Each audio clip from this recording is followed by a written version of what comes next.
Hey everybody, welcome to Hold the Mic. I'm your host Ryan Shedd. My co-host Ian should be joining us shortly. So yeah, I feel like my game got turned down. Did it get turned down? No, I guess not. So we're just waiting here for this to start. Let me see.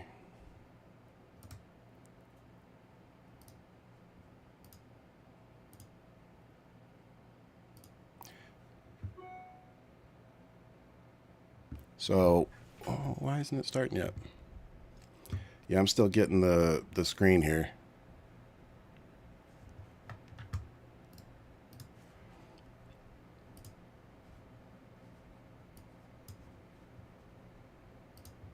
Hopefully, it should start here shortly.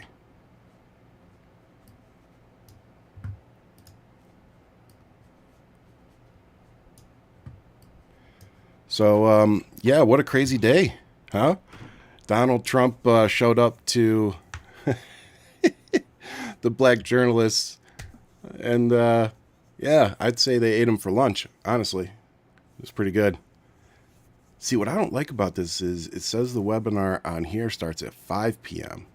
my time, which is like a half hour from now. But everything they've sent out said 7:30 Eastern. So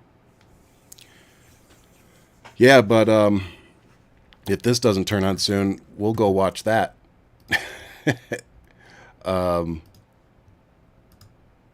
Yeah, that was a train wreck, a complete train wreck.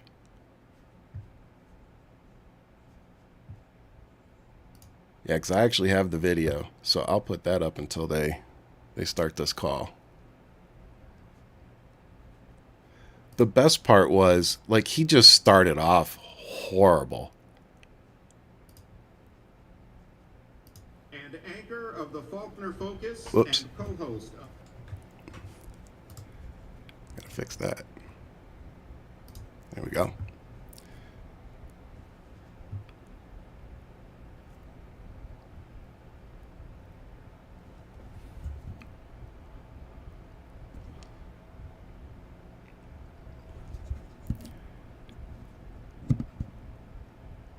Oh, this is so bad.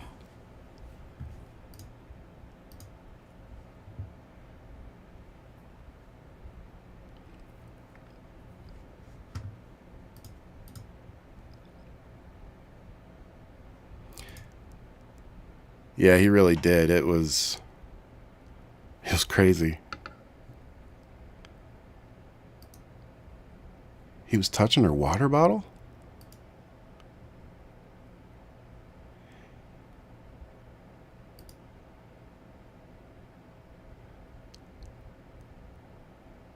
Yeah, I'm looking forward to this today. Actually, oop, here we go.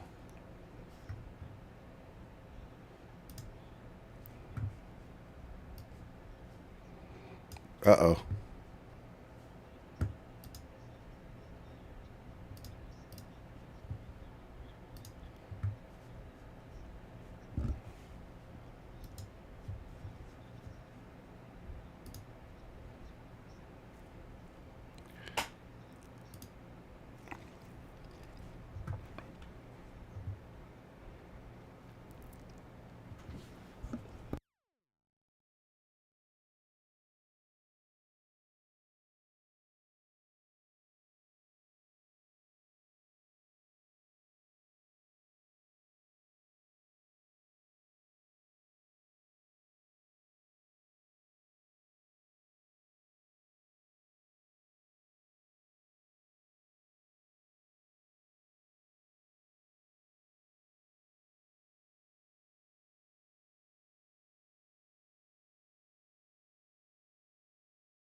You can hear the video though, right?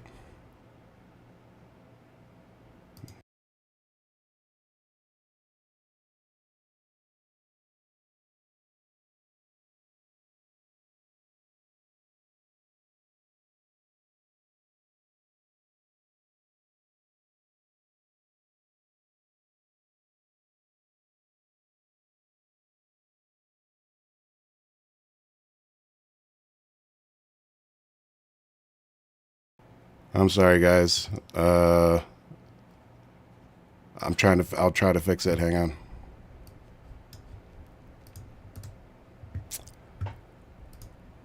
I was worried about this because it's doing it through Zoom.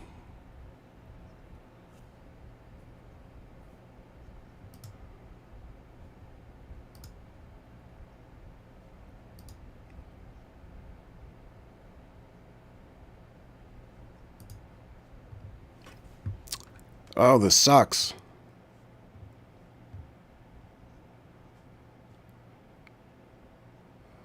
Okay, don't panic. Why is it not?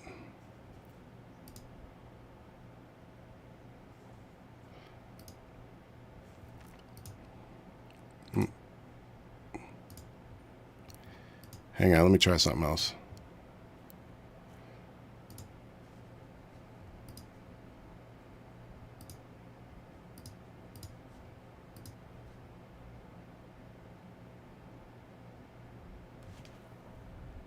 Good? Yes? No? Please?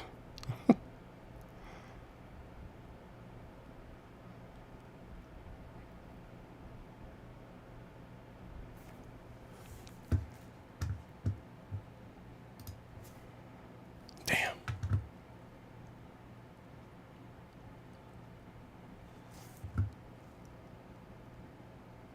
Yeah, I know you guys hear me, but I want you to hear this.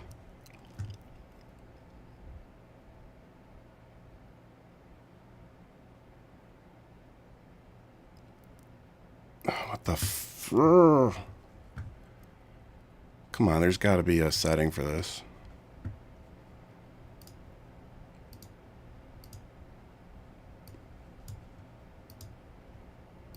Try a different way.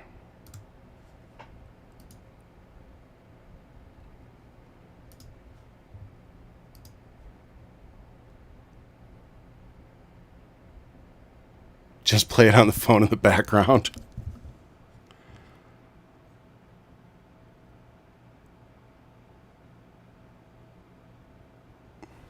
Will that work? All right, guys, I'm going to try something. I'm getting musked, right?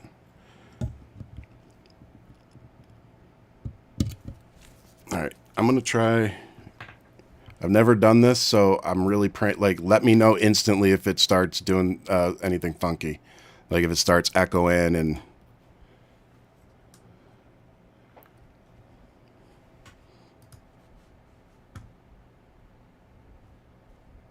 Okay, that's interesting.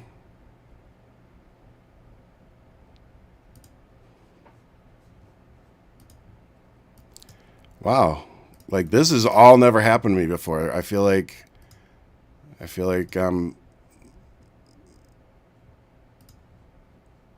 audio output.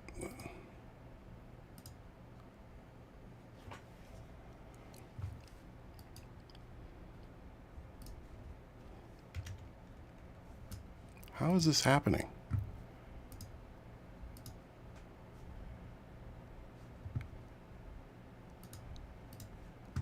Okay, because now I can't hear it.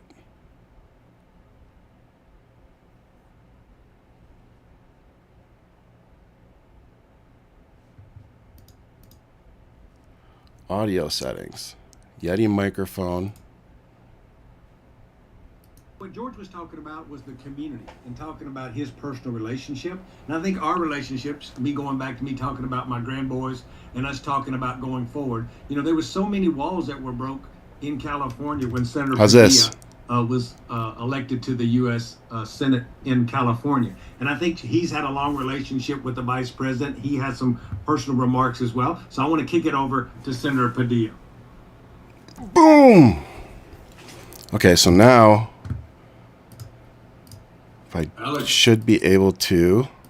I think he's about to jump on, but maybe we can come back. Can you all still hear? Hey, that guy's from out here. He's from San Fernando, from out here. Revere Cardoso's running for governor.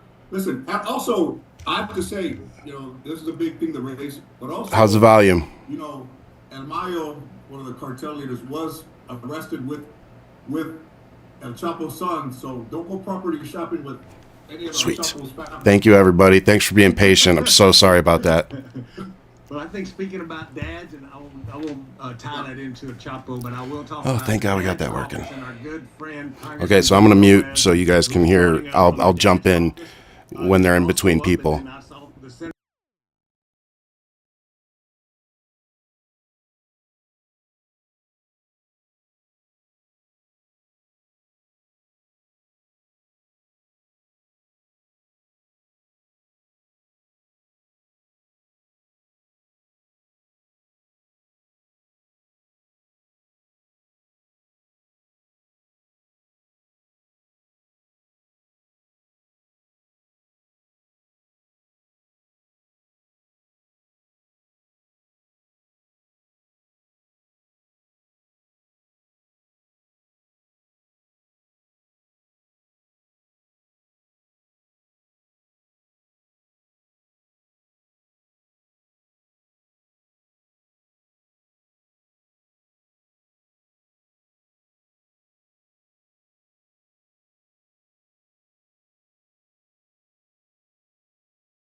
And I were born Forgot I can't mute that, can I? That doesn't make sense. Oh my God. But they did whatever they had to do. But we need to make life. All right, guys, I'm done being stupid. Easier for parents. That's what it's about. To make it easier for them to raise their kids so that they can live up to that American dream. And that's what it's about. I just have to be There's quiet. my son in the background, so if you hear him, he one of the things that we want to see is investment in our communities, childcare. On average, it costs over $18,000 per year for childcare. My parents never made more than $38,000 combined. So how can any of our Latino families afford childcare? When you look at people who don't have documentation, they have less. Yeah, I'm kind of surprised they didn't do it on We want to make YouTube sure too. that we elect Kamala Harris as Just president don't of the United States because she gets it. Here in California, her and I expanded paid family leave to make sure that lower income people got a higher wage replacement when they took time off to care for a sick family member or a newborn child. Isn't that more American than anything, right?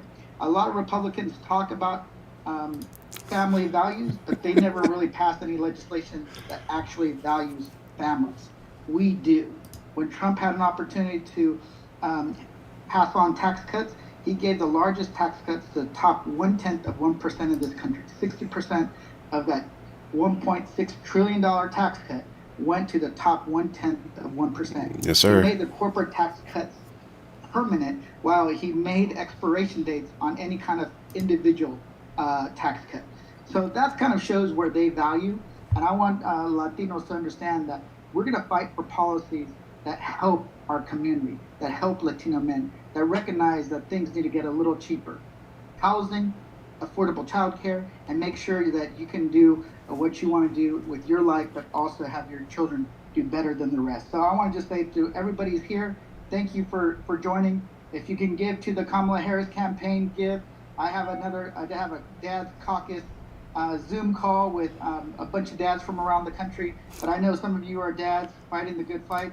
Joaquin Castro, who I see here, was one of the founding members of the Dad's Caucus. So thank you all. Really appreciate all you being here. Thank you. Thank you, Congressman. And, I think all of us brothers who've been here together, I remember when Congressman Gomez ran for his first term there in Congress, he was taking over the seat vacated by our good friend at the time, Congressman Becerra. And I got to spend some time there in Koreatown and parts of East LA. And, us being there for each other, I think is a big part of what tonight's about. It brings me to the good senator from California, who also is my brother, who also in his time, when he had got to Washington, D.C., he called me one day. This is how we know we're all brothers, and said, "Hey, Chuck," you know how the senator is. He's soft-spoken. He said, "Chuck," and he's got a way of asking us, "Don't you have a pickup truck?" I'm like, "Yes, sir, Senator, I got a pickup truck." He goes, "You think you could help me move some of this stuff over to my new place I just got? Because we don't have our cars out here. And if you could come over and help." And I was like, "You got it, Senator. I'll be right over." It's my honor to introduce my brother, Senator Alex Padilla from California. All right. I love you, Chuck. And Thank you for sharing that story. That's a classic example, exhibit A of how we keep it real, right? And so in that same spirit, I logged on a couple of minutes late, so got to ask you, Chuck, you're moderating this whole thing. Is there anybody else that has already said, chinga tu maga? Not yet. You go. All right, I think that's going to be the theme of today and the next 97 days. I also see my brother George Lopez on this call, on this Zoom. So we got two Tigers, George, two Tigers in charge. Go San Fernando High School, go Pacoima, California. There's a ton of people on the Zoom, and it's a great sign. It's a great response. A ton of excitement about doing our part for the next 97 days to make sure we win this election. Jamie Gomez started talking about all the progress that we need to continue, right? The great track record from the last 3.5 years, what more we can and will do when we help Kamala Harris win this November. But I just want to take a minute to remind us why the role that we have to play and why this is so important, right? Now, with my political hat on, I remember all the talk in 2016 about, Latinos are going more and more to the Republican side. In 2020, Latinos are going more and more, particularly Latino men, to Donald Trump and Republicans. Hermanos, that ain't true. If you look at the numbers, when we turned out, how we voted in all the states that matter, Arizona, Nevada, etc., in a presidential contest, we knew what was up. And we knew what was up not just for our interest, but for our families' interest. You know, you look at what Democrats are all about, what Joe Biden and Kamala Harris have done together just in the last 3.5 years, whether it's investing and shoring up education opportunities. They supported Hispanic serving institutions, right? The universities that have a higher percentage of Latino students, more than any other presidential administration in history. Because you know how important that is for our kids to be able to get ahead. If you look at what they've done for entrepreneurs in our community, the number of small businesses and medium and bigger businesses led by Latinos is at an all-time high because you leverage the opportunities coming out of the pandemic. You know, if you look at just workforce, whether it's extreme heat standards because of what farm workers and those in the construction trades have to put up with our changing climate, Biden, Harris have been looking out for us in our interest, in our shot at the American dream. Now, compared to a lot of people on this call, I feel very special and privileged having known Kamala Harris for many years. I was on the city council. I was president of the Los Angeles City Council when she was district attorney in San Francisco. When she was attorney general in California, I was serving in the state senate. We collaborated on issues, particularly during the Great Recession, protecting homeowners from banks trying to take away homes.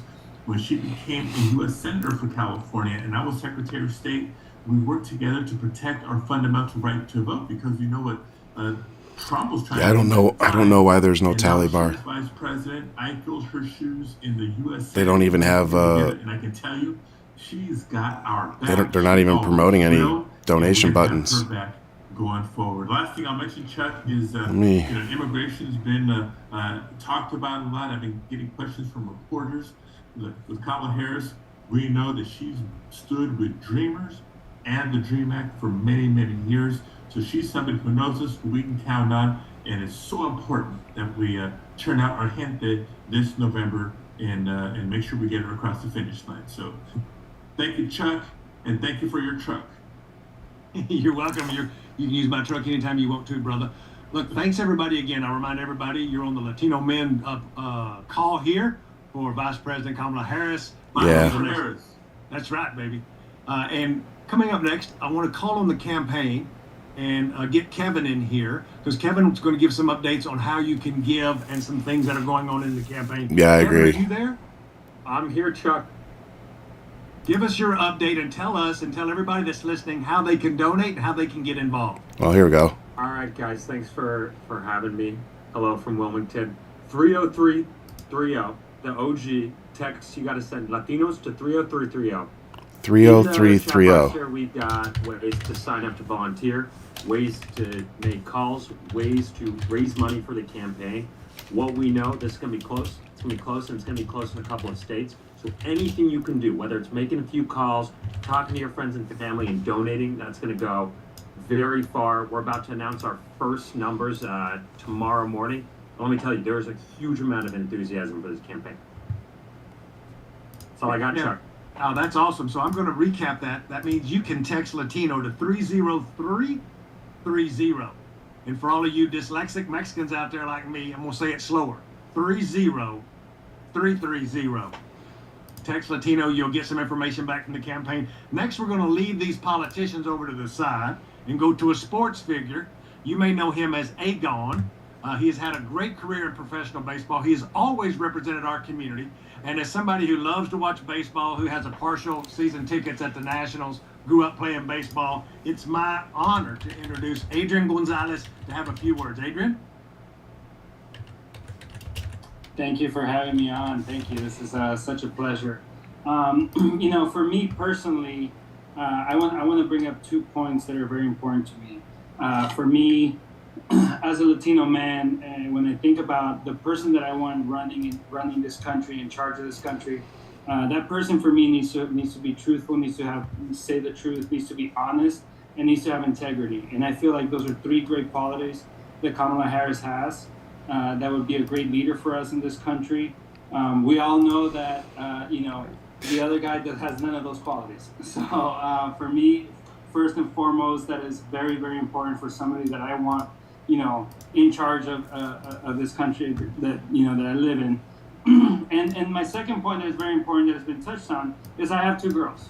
And for me, having 2 girls, women's rights is very important. And, having somebody that, first and foremost, is a woman that can really fight for those women's rights and really be a person that really loves, this fight and this fears in this fight. It is very important. So for me, those are 2 great points. I can bring up a ton more, but right now, to keep this discussion going, that is awesome. Thank you everybody for being on this call and being outspoken and putting yourself out there to say who you support and why. So for me, those 2 points are very important, and let's go. Let's make this push, and let's get her across the finish line.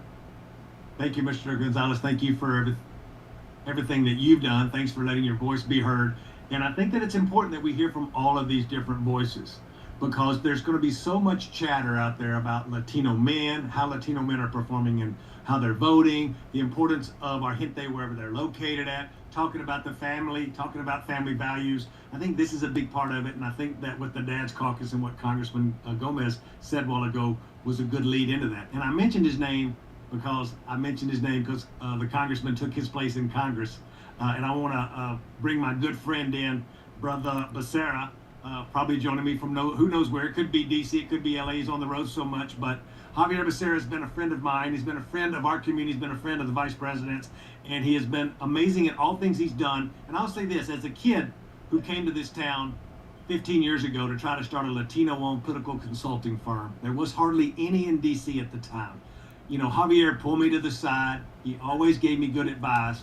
When I didn't know shit from Shinola, he would be like, look, Chuck, here's how this thing works, and here's how the game is played. Here's how you position yourself. There's not enough Latinos. And he was there. Again, just like when Alex called me to borrow a truck many years later. Hey, Kaylin. I remembered that. He's always been there for me. I want to turn over the mic to Mr. Becerra. The floor is yours, my brother. Doug, thank you very much. And it's great to be with all the poppies that are out there ready for Kamala Harris. I am thrilled to see that we're going to be as active as anybody. And Kamala deserves it. The vice president has served us well. She is tough. I know that from having worked with her. She's ready, and she's done some phenomenal things. And we are I agree, very lucky but to see someone like Kamala Harris, because think about it. I think everybody's doing their This best. will probably be the first time that a woman, because Barack Obama, I think, sort of understood what it meant to want to be there, because when you're the first, you want to make sure you're not the last. And in this case, to have Kamala Harris is going to mean that we have someone who's got a lot of firsts. Beyond being the first woman, the first African-American, Asian-American woman, this is someone who has served as the Attorney General, as the Vice President. She's got the qualifications. And so it is historic. But for me, the reason I think we need to elect Kamala Harris is because This is going to be a pragmatic 4 years that she will have where she can get things done because she's already seen what we can accomplish. And all those congressional folks, the senators and the House of Representatives folks that are on the line can tell you how much was done by this team, this administration. And I need to give a tip of the hat to Joe Biden. President Biden has made it possible for us to move in ways we've never seen before. 4 Latinos serve in the president's cabinet in very high office. HHS has the largest budget of any department. We would be ranked about 9th in the world economically if we were a country. We get to run HHS. We get to run Department of Homeland Security, Department of Education, Small Business Administration. That is never been done before. Under this president, more Latinos are working than at any time in our history. Under this president and vice president, there are more Latinos who have insurance, health insurance coverage, than any time in American history. Under this president, there are more Latinos attending college than ever in the history of the country. And under this president, there wasn't one Latino who was excluded from getting for free a life-saving vaccine to fight off the COVID pandemic. Not one Latino was left out, regardless of your income, regardless of your status. President Biden, Vice President Harris said, you're included. That's why I'm going to be pragmatic and help the Vice President win, because I know what comes next after these 4 years, what we can expect. And by the way, don't forget what it was like 4 years ago. How many of you remember that it was Donald Trump who tried to kill Obamacare? We had to go to court. I ended up going as the Attorney General of California. I went to court to stop them. We had to go all the way to the Supreme Court where we won. Don't forget it was Donald Trump who tried to kill DACA for dreamers in America. We had to go to court all the way to the Supreme Court. And Typing too loud. Don't forget it was Donald Trump who tried to reverse course Sorry, on the environment, where he tried to abandon our global climate. Trying to make sure they know how to donate. Clean Water Act. I'll be Don't quiet. forget it was Donald Trump who tried to, in fact, did separate mothers from children at the border. Remember those stories about kids in cages? There's so much that we easily forget what happened in those days. So remember, elections are personal, especially if you're the first to go to college, the first to get start up a business, the first in your family to get elected to office or be appointed, the first doctor, the first lawyer, the first teacher. So many of us are first. We don't want to be the last. We want to know that there's someone who understands that we have to continue to keep that opportunity there for others. Give us a chance. That's all we ask. We'll work and earn the rest.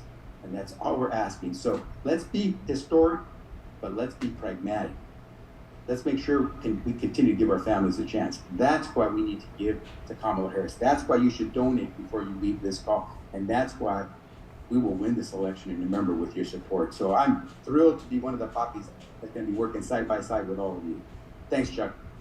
Thank you, brother Becerra. It's always good to hear from you. Poppies for Kamala needs to be a shirt, by the way. George, I've got a question for you, George. I was thinking while he was talking that, when you've done your act and you've talked about your family, it's always made me feel close to you because I kind of grew up in that same kind of family. What do I need to add? And nobody I grew up around was like, you got to go vote. Okay, I'll add that now. We were trying to survive every day or worried about who's going to beat us up around the corner. Politics wasn't part of my life as a kid. Like, that was the furthest thing from anything of me thinking that could help me get out of the hell I was living through at the moment. What was it in your life that made you be like, I've got to use my voice to get involved? My grandmother was born in Central California. My grandmother was not the nicest person. But when I was almost 18 years old, my grandmother said, you're going to start to vote every election. And she did. And I remember she would come back with a little slip and she had a sticker and all that stuff.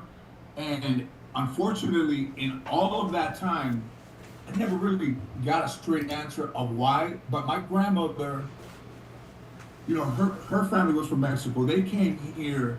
And when she was older, she would call me at work and say, pick me up, take me to go vote. Or when I wasn't there, don't forget to go vote. And it's other than a few of the, Cabezon, Cagón, all of the nicknames that have lasted the time, the legacy of her to me is that this woman, man, whether she went first or at the end of the day, always found the polling place and always found time to vote. And that's the way it is with me. It's with mine. We saw, Ricky Martin. We saw Oliver Perez. We saw all the great guys. Abigail Longoria's house, and everybody to a person knows and comes from people that had voted. And the people that don't have the right to vote, we vote for them too. We become their voice for all the people that get up early every day and go work and don't have a voice because they're trying not to be noticed and they're just trying to get their work done. We're voting and we're living for them as well in this country. I think that's the most powerful word you can say. I think so many of us have had those grandmothers in our lives or people that have touched us because it's something where you have to be reminded when you're young. I remember my grandmother saying to me, as I said, Mama, are we Republicans or are we Democrats? And she said, we're Democrats. She said, Democrats are with the workers. She had lived through the Great Depression. She said, Democrats is with the workers and Republicans are with the rich folks. And she said, if you want to live like a Republican, you got to vote Democrat. And it always stuck with me when I joined the union back in the day about like those words meaning something to a young brown kid who didn't know anything about politics. I never went to college. I was just trying to stay out of trouble. Speaking of trouble, let's go to New York. And my good brother, Congressman Good transition.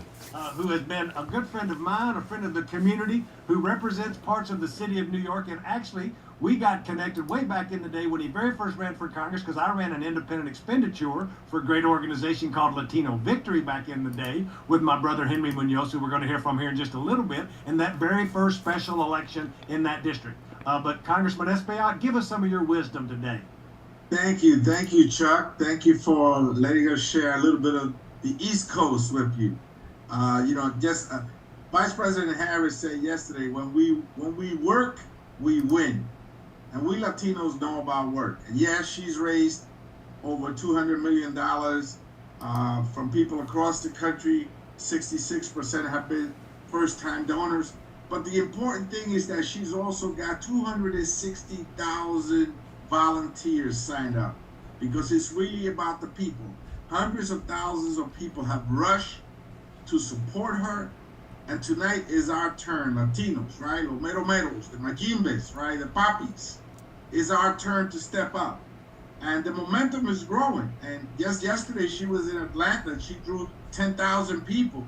And that's what she says, when you work, you win. And we know, Latinos, we know about work. And this message must go out to every street corner, to every street, to every city, every state of the union. This message must go out to all those places, and we know those places. Nosotros los Latinos conocemos las calles, las esquinas, las ciudades. That message must go out there. As AG, she cracked down on transnational gangs, but she also, as a U.S. Senator, she stood up for reproductive rights for our daughters. Now, you know how Latinos are about their daughters. I don't need to tell you. Nuestras hijas, they own us. Once they're born, they got us wrapped around their finger. And she's there, she's been there to protect them. And she's been there in the international stage. She took on Putin. She knows how to take on a bully. And we got a bully right now trying to run the country. So we're confident that she will be there to take him on, and she will win. Because when we work, we win. Yes, sir. Y los latinos, ella nos ha dado más de 4.8 millones de empleos. Y negocios pequeños abren todos los días, más que nunca. Small businesses are spurring, opening up all across the country because of her in the Biden administration. And so we know that she's helping our community, but we got to get that message out that when we work, we win. We know about work. We're not lazy. We want to be out there providing for our families. Queremos traer el pan a la mesa todos los días. Y cuando trabajamos, ganamos. Así que vamos a trabajar. Es un pleito fuerte, pero vamos a ganar. Gracias. Thank you, brother. And I really appreciate those words. And before we bring in Henry, I want to talk about and bring in Senator Ben Ray Lujan from New Mexico, because as we were talking, I think that it's important to, when folks are talking about all the accolades that the vice president and the president have done, they talked about representation, and I think Mr. Becerra, who was talking about all the Latinos in the administration. But it goes further than that now, because I've been doing this for 34 years, running campaigns, going back to Ann Richards when I was skinny and I had hair. Like, I've done this a long time. And I remember when there was no Latino consultants. Well, the next man I'm going to introduce has had a lot to do with there being more of our community hired to run campaigns and to own consulting firms like I get the privilege to, because he ran an organization back in the day called the DCCC, which ran all the House races, that demanded that firms like mine and other Latino firms, black firms, women firms, AAPI firms, that's the same way the vice president and the president until recently was running this campaign. There are more Latino consultants on this presidential campaign than ever in the history of any presidential campaign in the history of America. You take that from an old Mexican who's watched it and been ready to laugh, because I used to call him out all the time about it. There's no need to call nobody out no more. Sure, we can do better, but there's a lot of Latinos working today because of Ben Ray Lujan, the vice president right now, and this campaign. And it's my privilege to take this back over to the mountains of New Mexico and introduce my brother, Senator Ben Ray Lujan. Thank you, Chuck. Thanks, brother. It's good to be with you all. It's good to see you. So many friends on the call. Mr. Lopez, we need you back in New Mexico, hermano, so we're going to work to get you back there soon, I hope. Yes. So all of my friends that are on here, like how nice it is to see you all. I'm going to make this a little serious. Oops, sorry about the dogs, guys. And a few of you know, about 2 years ago, I had a stroke. I'm better. I survived. Here I am. But 2 years ago, I had a stroke, and I didn't know what was going to happen. I didn't know he had a stroke. Those house scares, or you've been in an ICU, you don't know. Well, Nope. Vice President Harris, she's one of the first people to reach out and give me a call just to see how I was doing. Not because I was a senator, but because we were friends, because we cared.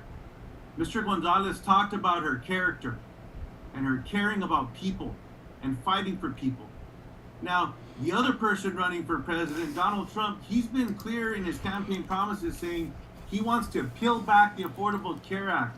Remember that program a few years back that we were all talking about when we finally did away with this thing called pre-existing conditions?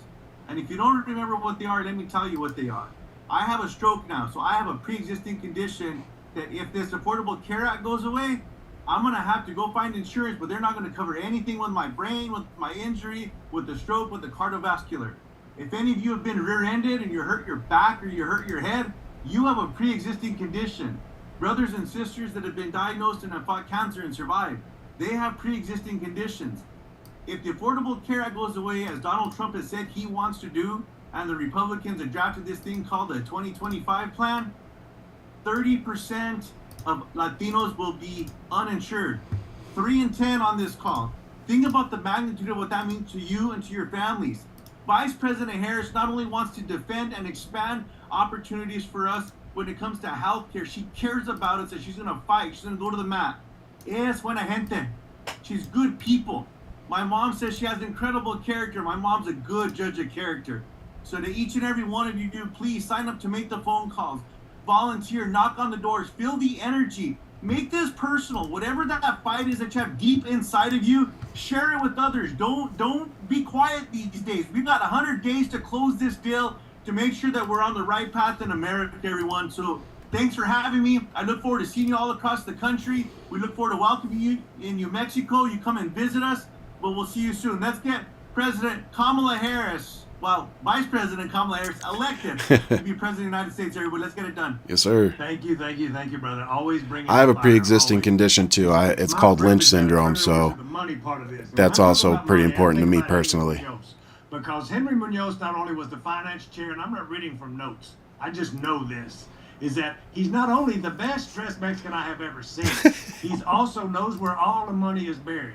And he had a saying back when he first started Latino Victory with a group of like-minded individuals. And the first time he said, you know, if you want to get involved, we need to, us, our gente, raise money, because we can't count on the white folks to give us money every time. And when he said, no peso, no say so. Till today, I use no peso, no say so. And when Henry Munoz said it, it just lit a fire in me. People are always stepping up to Chuck like, hey, Chuck, you work for Bernie Sanders. Hey, Chuck, you get to work for this one. I'm like, yeah, I'm going to work for good Democrats that will pay Chuck. Then I'm going to hire 10 other Mexicans because Henry Munoz said, no peso, no say so. Let's raise some money, Henry Munoz. Hey, Chuck, thank you. I want to talk about our power. And I'm from Texas too, Chuck, but I don't have a twang like you. I wish I did. And I don't mean just the power of the panelists and the speakers today. I'm watching this. There are almost 2,500 of us on this call. That's a lot of he se puede. So Plus the thousands we have watching. So like Chuck talked about, to go back just a little bit. How many do we have, Kalen? About 2010, 2011, when President Obama had been elected, and a group of people, many of whom are on this call, decided that we were the future of the country, that it was important for us not just to elect presidents of the United States, but to elect our own leaders, to make a difference in the economy and in culture, in representation, all across the board in this country, that we were in fact the futuro. And that's where Latino Victory was born. That's where this kind of discussion that is historic this evening was born, that we were the deciding factor then, were the deciding factor in this election, and will be the deciding factor in every single election that follows. And not only do we have Kamala Harris running for the President of the United States, but there are many people who share our culture, our identity, and our values who are running for office across the United States. And when people can vote for us at a local level, that helps us elect the President of the United States. So this is important. You're very powerful. And yes, my father used to say, no peso, no say so. And so we need to organize ourselves. This evening, it doesn't matter whether it's $1, $100, or $100,000. You need to go to 30330 and hit donate, or go to Latinos con Kamala, and donate and show our power in organizing and in organizing our vote, our voice, through our ability to contribute. Thank you, Chuck. You're welcome, brother. You're welcome. I don't want to wake up tomorrow and see on CNN how the white boys outraised the Latino men. So we need to get into our wallets. And speaking of getting into our wallets and why it matters to get into our wallets, I want to recognize some leadership in the U.S. House and my good friend, Representative Aguilar from the Inland Empire. For any of you know California. Now, Congressman Pete, as I like to call him, has been my friend for a long time. We may or may not have played some heated volleyball games that also Ben Ray knows about at the Bullpack retreats. But again, in this town, in Washington, D.C., there's a handful of Latinos and Latinas who have always at every turn been there for me, for our community, and make sure that our representation and our voices were heard. And now that Congressman Pete, to me, with all due respect, is in the leadership, I don't worry about the Latino voice at the table. Thank you. That's why I'm so honored for him to be here. And Congressman, thank you for joining us today. Thank you so much, Chuck, and thank you to everybody for joining. As Chuck said, I'm chairman of the House Democratic Caucus, and I'm so proud that there are House members joining. We have members and guests and friends from South Florida, South Texas, You're right, Arrays. Arizona, and the Bronx, and Arizona here. Jimmy Gomez, and from Boyle Heights. We come from every community and every walk of life because we're united behind these shared values. That's exactly what Ben Ray Lujan said. My friend, colleague, what is at stake here? We know Kamala Harris is a friend. We know that because we've seen her work, we've seen her campaign, we've seen her commitment to our issues, to our community. We know that she cares about building a better life for Latino families, full stop. And we know what's at stake this election. But for those of us from California, it is a personal point of pride because we have seen her work on behalf of our families and communities as a senator. We've seen her take on the biggest corporations and banks, having the interests of our communities in hand. And we also know the stakes of this election. We know what Donald Trump means when he says he wants to round up 15 million people. That's what's at stake for our families, for our communities, the lower insulin costs that the House and Senate and President Biden have built on. Those are the stakes this election. As someone who spent a lot of time on the January 6th committee looking into protecting our democracy, ensuring a peaceful transfer of power. I was the only Latino on that committee at the table, and the Latino community stood with us because we know what it's like to live in an authoritarian regime, and we know we can't let our community go there. We know the stakes of this election. We know the importance of fighting for democracy, and we know who Donald Trump is, and we should trust him when he tells us exactly what he will do for reproductive health, for our democracy. Thanks for coming in, Ty. I mean, it was completely unhinged today, his comments. That's what we're up against. There's 96, 97 days. You have heard Welcome. that before, but the importance of ensuring that Vice President Harris continues on the momentum that we have built as a community together.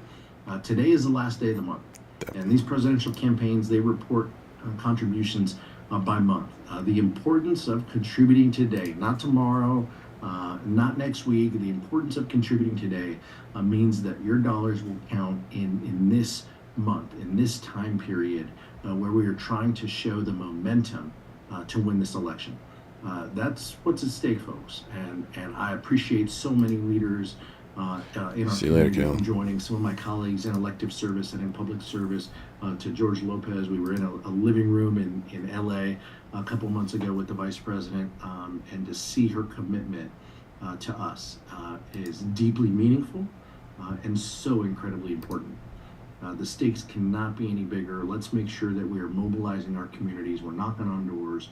We're meeting people where they are, and we are generating the turnout in order to succeed. That's what this election is about. Thank you so much for answering this call. Let's make sure that we hit that donate button. Let's make sure that we help out, and that we also exercise our right to vote and make sure that Vice President Kamala Harris is the next president of the United States. Thanks so much, Chuck. Appreciate you having me. Yes, sir. Thank you so much. Thank you, Congressman. I think that his words mean Yeah, so I like much him to a all lot. of us, and what he has seen and what he has to deal with in the Congress with these crazies. I can say it. I'm not representing nobody but me. But these crazies in the U.S. House, he has to deal I like with him, every too. day, right? Every day. And also, Congressman Pete, you should know that I'm getting married in 11 days, and I have talked to Congressman Tony Cardenas into marrying me, as you know, finally. And speaking of my wedding, Oh, congratulations. I would like to bring in my good buddy Matt, who has decided, Matt Beretta, who is a world-renowned poster, who will be at my wedding, to talk a little bit about Pennsylvania. Because we have a great state rep coming. Oh, he seems so happy about it, and too. all of y'all keep hearing about Pennsylvania, Latinos in Pennsylvania, the Latinos in Michigan, a lot of redneck Mexicans back where I live, like, they Latinos up there in Milwaukee. I'm like, hell to the yeah. There's a lot of them up there. Matt, tell me about the impact that our voters will have in a state like Pennsylvania, and that's not always thought of as a bedrock of the Latino community.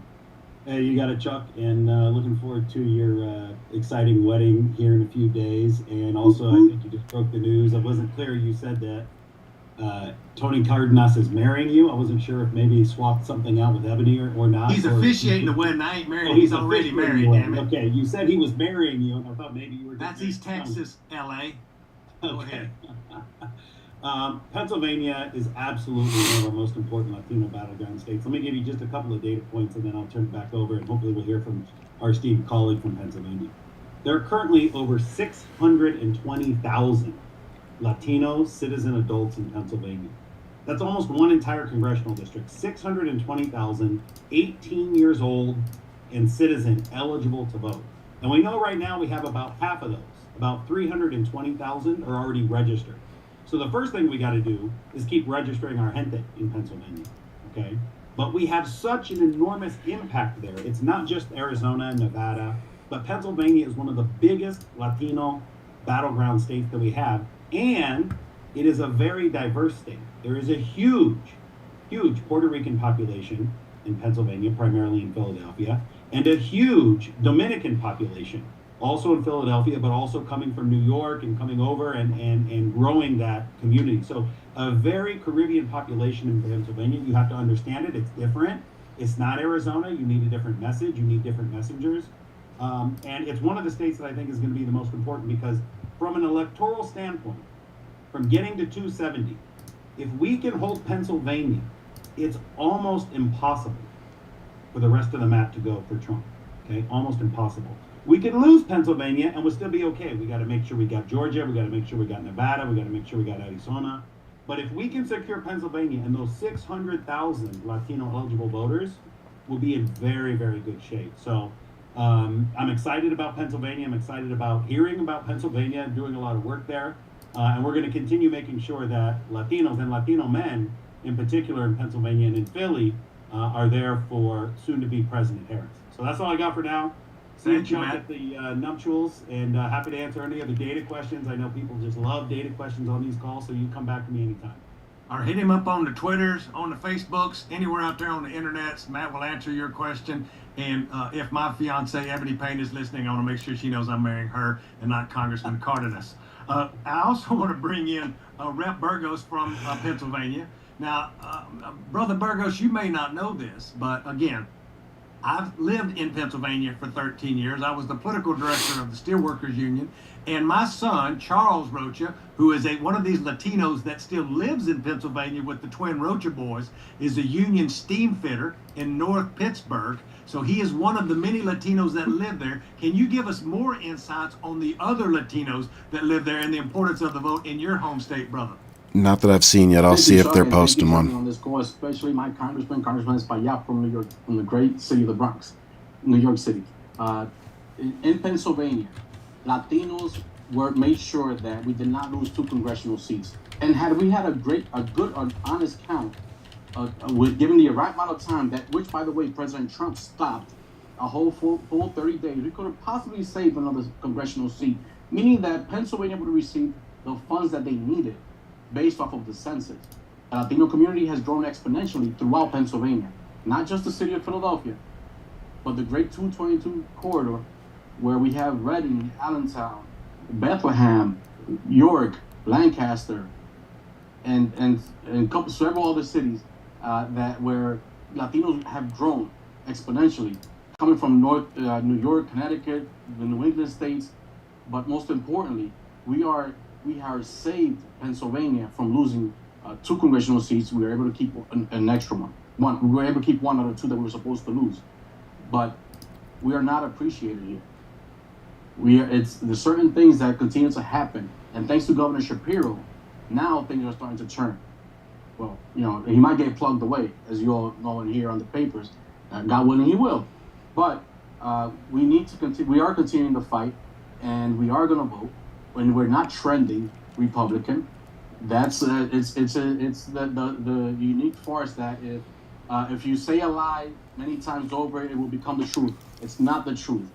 Latinos in Pennsylvania remember where they come from, why we got here, why we're here working and participating and contributing to the growth of Pennsylvania across the state. Not anymore just in Philadelphia, in my great city, which I have the honor of representing in the State House, but across the state. Latinos have helped municipalities, towns to grow. And I've had, because of my role in the State House as chairman of the Latino Caucus, I've been able to travel to places like Arizona, Atlanta, San Francisco, and see what Latino empowerment is doing. That's why I'm really proud and feel honored to be part of this call, this movement, highlighting the importance of Latinos across our great nation. Because for the first time and since forever, the East Coast and the West Coast Latinos are being united. And we're going to win this thing. We're going to win this thing big. Yes, because sir. our future depends on it. And is this a moment in time to mark our history, to mark our space that we belong, we are here, we contribute, and we have plenty of peso. That's right, my friend. Thank you so much. Thank you so much. I got a money update for everybody. Drum roll. We've got the drum roll. We're already over $40,000 raised. Everybody give each other a hand, but we're not done. But over $40,000 raised. That's huge. Continue to give. I want to kick it to my other brother from San Antonio, Congressman Castro, who may or may not have dissed George Lopez in an airport somewhere. We have still not put our finger on George, who that was. That was my twin brother. That wasn't me. See there? That's George Lopez. If I had a twin brother, I would have never done shit. It would always have been Carlos. Never me. Joaquin, excuse me, Congressman Castro, the floor is yours. No, well, thank you, Chuck, and thank you, George, and everybody who's participating, who organized this call. Great to see so many friends from the House and folks that have gone to the Senate, like Ben Ray. Thank you for all of your work. Let me take you back just a week ago. A week ago, if you watched the Republican National Convention, you saw their folks holding up these mass deportation signs. And they were just, ravenous about mass deportation. And I want to remind everybody what's at stake with that, because my grandmother was an immigrant to this country in 1922 from northern Mexico. she came to the United States, to San Antonio, because both her parents had died around the time of the Mexican Revolution. And when my grandmother got to Texas, there were still signs that read, "No dogs, Negroes, or Mexicans allowed." Ouch. And English was outlawed in Texas. You couldn't speak English in schools for about 4 decades. So that was the state and the country that my grandmother grew up in. And during the time of the Great Depression and then during Operation Wetback, during those 2 periods, there were over 1 million Latinos, Hispanics, who were deported to Mexico. There were more than 1 million that were deported, but there were about 1 million people who were U.S. citizens, people who had every single right to be in this country, and they were deported to Mexico.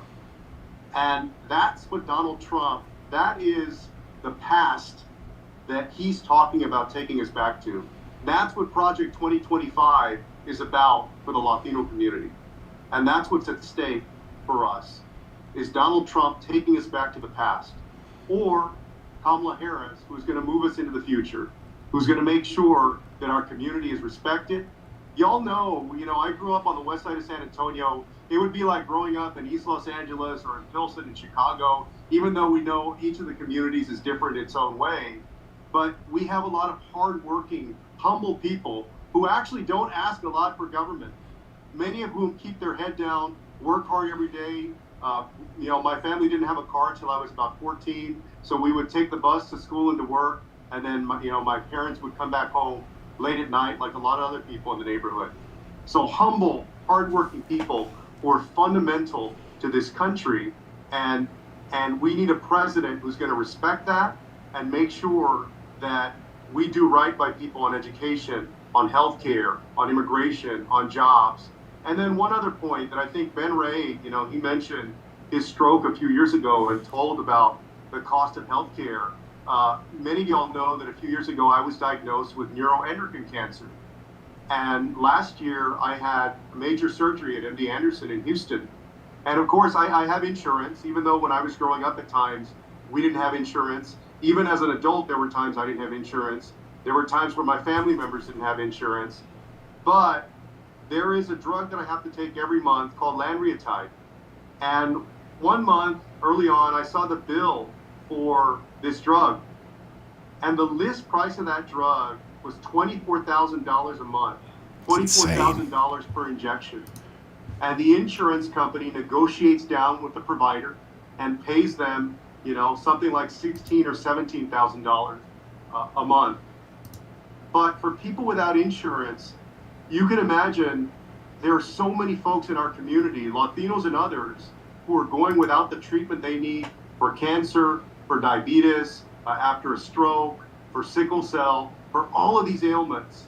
And Donald Trump wants to strip away the Affordable Care Act and Obamacare. Yep. You think about what that would mean for the people who live around us, for the folks that we grew up with, for our community generally. So those are some of the stakes. I hope that y'all will take time to donate tonight.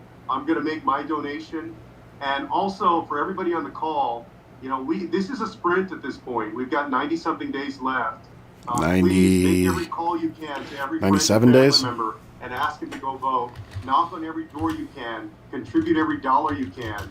Do every single thing that you can to make sure that we elect Kamala Harris as president, that we go forward for our community and for the country and not backward.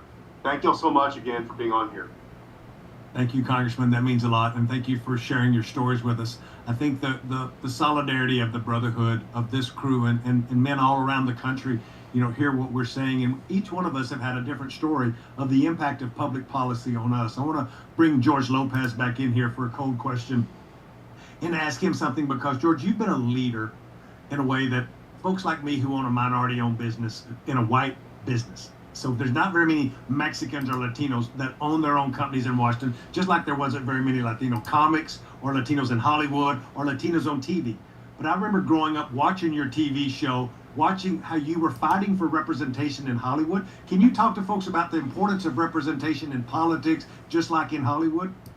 Well, I think that there's a thing in us sometimes, we if we feel we're getting disrespected, we will leave. If we are challenged by someone, will give in. You know, we don't have to do those things anymore. I remember somebody told me, if you leave, the game's over, but if you stay, you never know what's going to happen. You know, there's a lot of times when they wanted to do something one way, and you said, no, we're going to do it this way. And I remember the guy that I worked with said, we're on a roller coaster, man. And some days it's going to be down here, and some days it's going to be up here, or we're still on the ride. You get off the ride's over. And you know, so many of us are artists, so many of us are intelligent, creative, smart, and we hold ourselves back. I don't think we have any reason to not to invest in ourselves, not to go out there. If it's raining, go vote. If they tell you it's the next day, they never start telling people it's tomorrow. You know, any way to keep people from going to the polling place. You cannot be an advocate. You cannot get forward in life if you don't believe in yourself first. Who gives a shit what anybody else thinks about you? What a shit how you look. It's how you feel, and it's that taking that first step. I remember there's times when I was working nights in the factory back there and so far away from making $1, and I thought I gotta improve the situation, and I gotta take a step forward. And every journey, like they say, it sounds crazy, but every journey starts with the one step, and along that step you're gonna meet people who are gonna believe in you. And that's fine, but also you believe in people that don't believe in you. It doesn't matter. It doesn't matter. I used to go look when I was 13 on Hollywood Boulevard to go look at all those stars. I would look at George Burns' star. You know, it's just imagine that my name was there. You know what? I made my name there. In 2006, I went into the Walk of Fame in Hollywood, and all the guys that I grew up with were there. And you know, it's one of the things that you can put your hands on and say, I made this happen because I didn't give up on myself. And that's we have that built in. The ganas, we have that already built into us. If you go, it'll kick in. You know, somebody trying to fly, man, I can't fly. Trust yourself. Once you get out there, you can fly. We all should be flying. This is our time. You hear every time somebody says, this is the most important election of our life. What's up, brother? Like, what up, dog? They say it every time. But this really is. This really is. Those mass deportation signs. You might have a problem. The people that are in the fucking markets telling you to speak English, and the people that follow you out the store and tell you, those aren't your kids, and all this other stuff, man, or not to swim in a pool, or not to barbecue in a park. Listen, man, that's not supposed to be in this time. Right. That time already passed. Yep. We're not supposed to be living in that past. We're not supposed to see our moms and aunts and grandmothers and mothers come from the store crying because somebody made them feel like they didn't belong in a store. It's just ridiculous. That's not America, for sure. That's not America. That's right.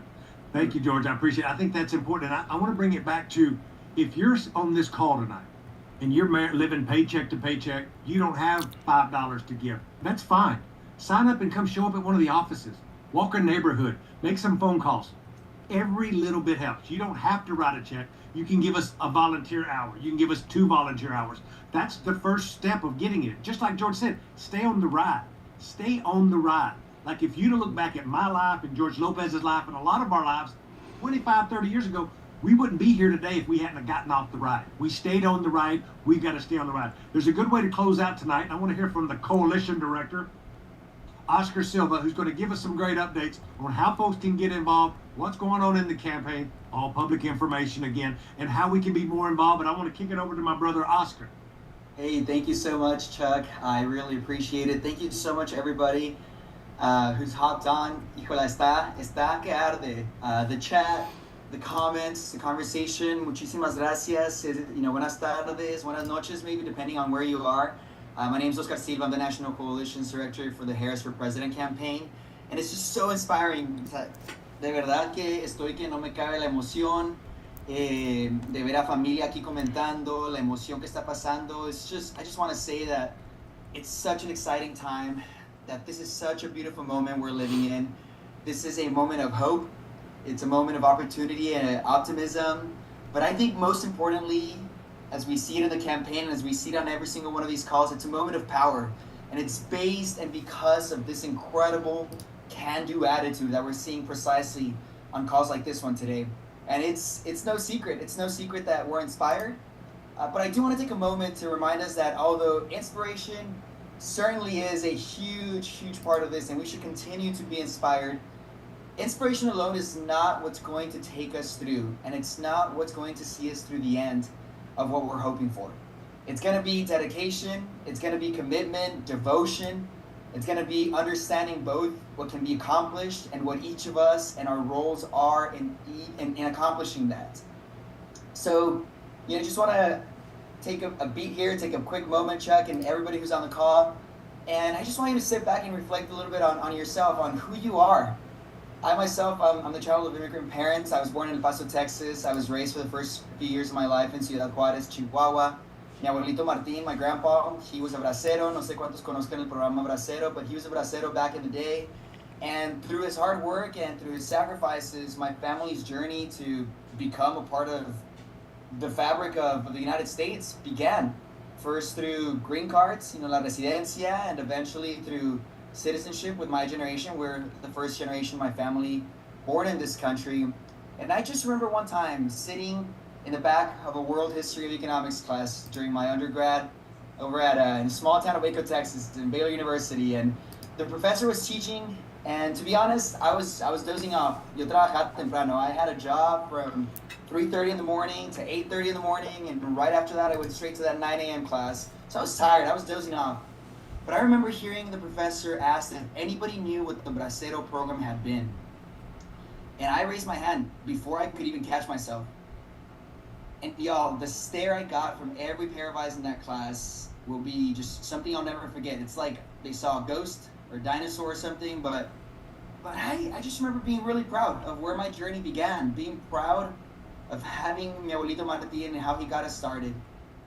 We are venezolanos, guatemaltecos, nicaragüenses, argentinos, bolivianos, dominicanos, haitianos, peruanos, colombianos, hondureños, panameños, chilenos, costarricenses, brasileños, mexicanos, ecuatorianos, paraguayos, uruguayos, salvadoreños, cubanos, puertorriqueños, españoles, and we're all here. We're all Latinos. I'm seeing it in the chat. Folks are chanting it. And we have the blood, we have the spirit of our ancestors in us. We are and come from people who left so much behind without speaking the language. But you know what? They were armed with a spirit of entrepreneurship and conviction. And we are and come from people who have been fearless in the pursuit of joy and fearless in the pursuit of happiness and success for those whom we love with all of our hearts. So I just want to remind you and challenge you to think of them now. Think of your spouses, think of your abuelitos, children, siblings, familia, who need and who are longing for the promise of tomorrow, who need to have access to their medications, who need to have the ability to live without fear of violence, of racism, of hate, of homophobia, who long to pursue their dreams and do so on a level playing field, quite frankly. I remember just a quick story about a decade ago. I met this man named Herman in Texas. He was a big volunteer, just arduously always there. And one time I asked him, hey Herman, what motivates you, man? What keeps you spending so much time here with us in the office, knocking on doors, making phone calls? We were trying to elect a Democrat statewide in Texas. And he was there every day. And he said, Oscar, I was given 5 to 7 months to live. Herman had been diagnosed with cancer. And I'll never forget, he says to me, the best thing I can leave for my granddaughter is a place where she can be anyone she wants, anything she wants, and reach everything she wants to reach. And that's what Herman did. He spent every day of our last 4 months of that campaign just devoted and just giving every minute he had to make sure that he picked up his part in this fight for his granddaughter. And in doing so, he was doing it for my family too, for all of us who were in that fight together. So I'm just taking this moment to make sure I ask every single person who's on this call. There's thousands of us. And I just want to ask you, what do you need? What do yours need? What do you want to accomplish? Who are you doing this for? And how hard will you work to accomplish it? We have 96 days and a few hours. And for the next 96 days, you and I need to remain dedicated and remind ourselves of this. We need to find the strength, the motivation, the conviction, the commitment to carry on and see this through. This is not an easy feat at all. We talked about the margin of victory. is a tight one. It's there in many forms, but it's going to be a tight one. No single person alone in the whole world can accomplish this. But it is certain that together we absolutely can and we absolutely will elect Kamala Harris for the next president of the United States. So today I'm just going to ask you to do one or as many of the following things as you can. There's 5 of them you can do. Sign up for a phone bank. If you speak Spanish, we actually have bilingual phone bank for Kamala. So sign up for that one. Sign up, or you can sign up for the Latino newsletter. The Latino newsletter is a great resource to keep you up to date on just what is happening and how you can continue to do your part financially, physically, in any form possible. 3 of you, if you are in a state with campaign offices, we have hundreds of offices around. Sign up to volunteer and complete a shift there within your own community.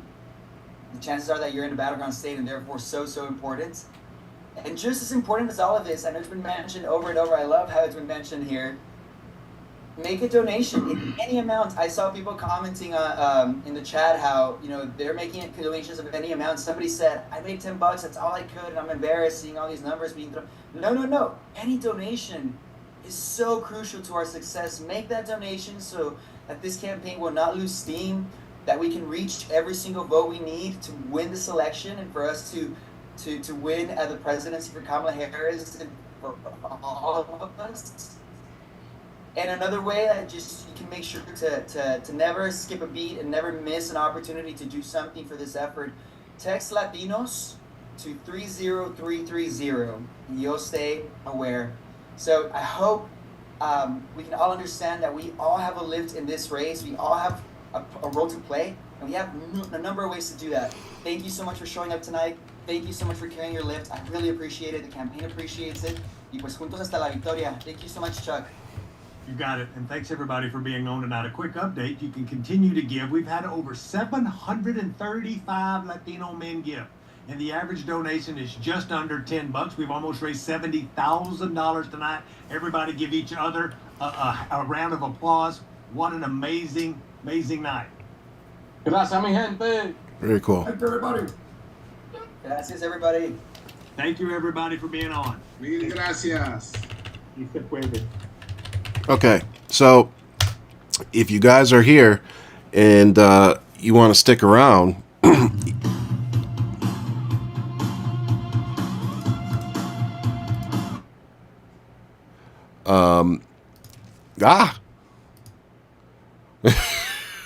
like, give me a second.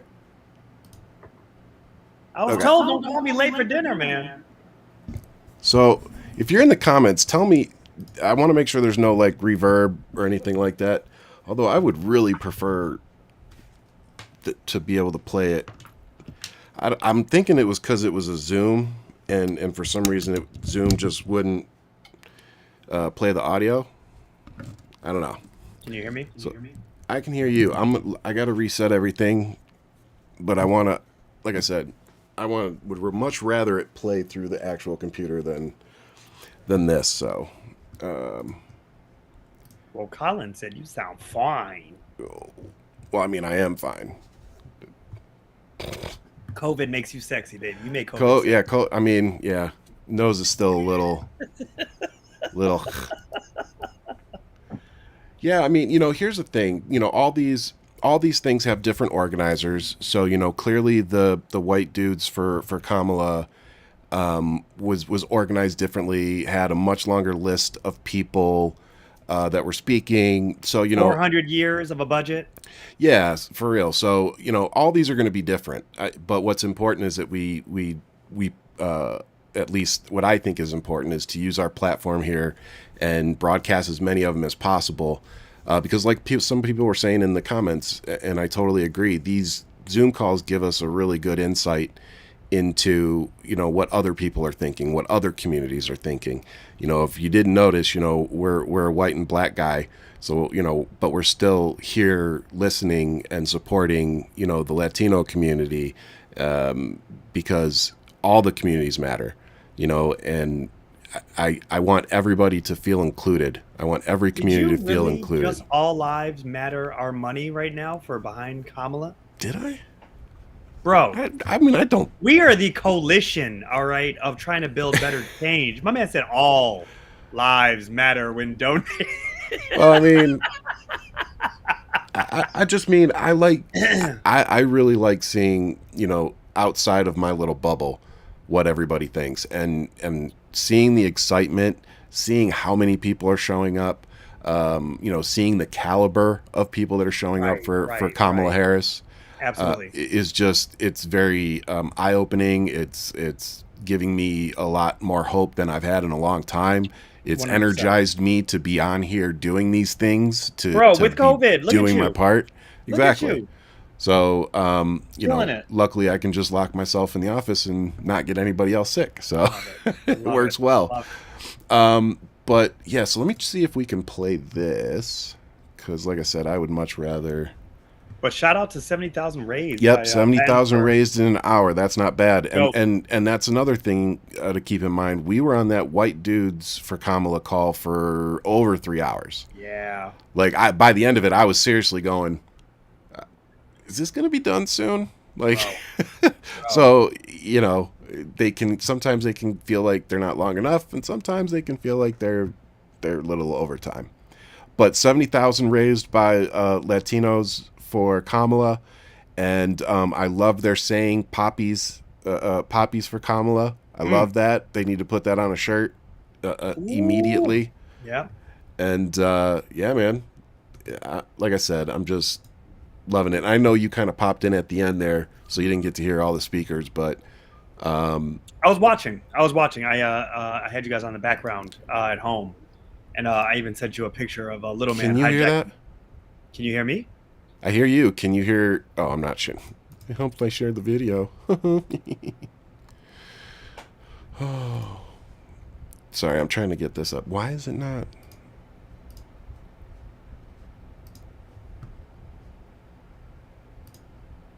Please tell me. Oh, we're gonna watch this asshole. Please tell me you can hear it. I can't hear it. You can't hear it? Nothing in my ears. Dude, what is going on with this? I'm really not digging this software right now.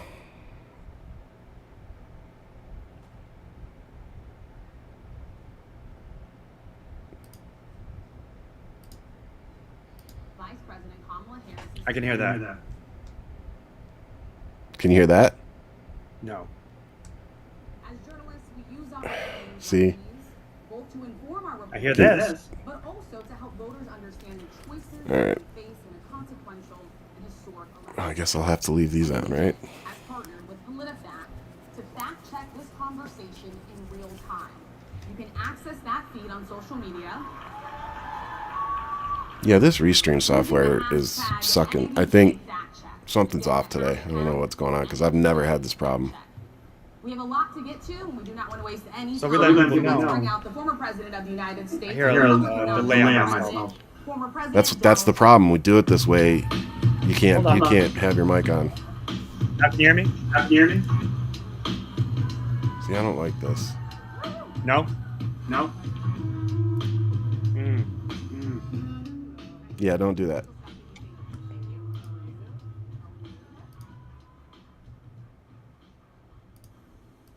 Mr. President, we so appreciate you giving us an hour of your time. I want to start by addressing the elephant in the room, sir. A lot of people did not think it was appropriate for you to be here today. You have pushed false claims about some of your rivals, from Nikki Haley to former President Barack Obama, saying that they were not born in the United States, which is not true. You have told 4 congresswomen of color who were American citizens to go back to where they came from. You have used words like animal and rabbit to describe black district attorneys.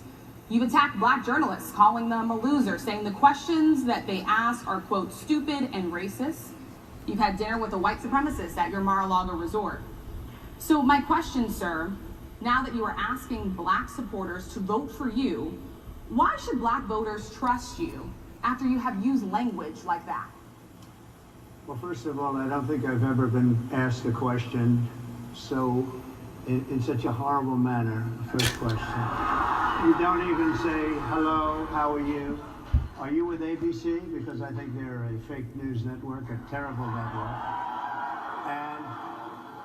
I think it's disgraceful that I came here in good spirit. I love the black population of this country. I've done so much for the black population of this country, including employment, including opportunity zones with Senator Tim Scott of South Carolina, which is one of the greatest programs ever for black workers and black entrepreneurs.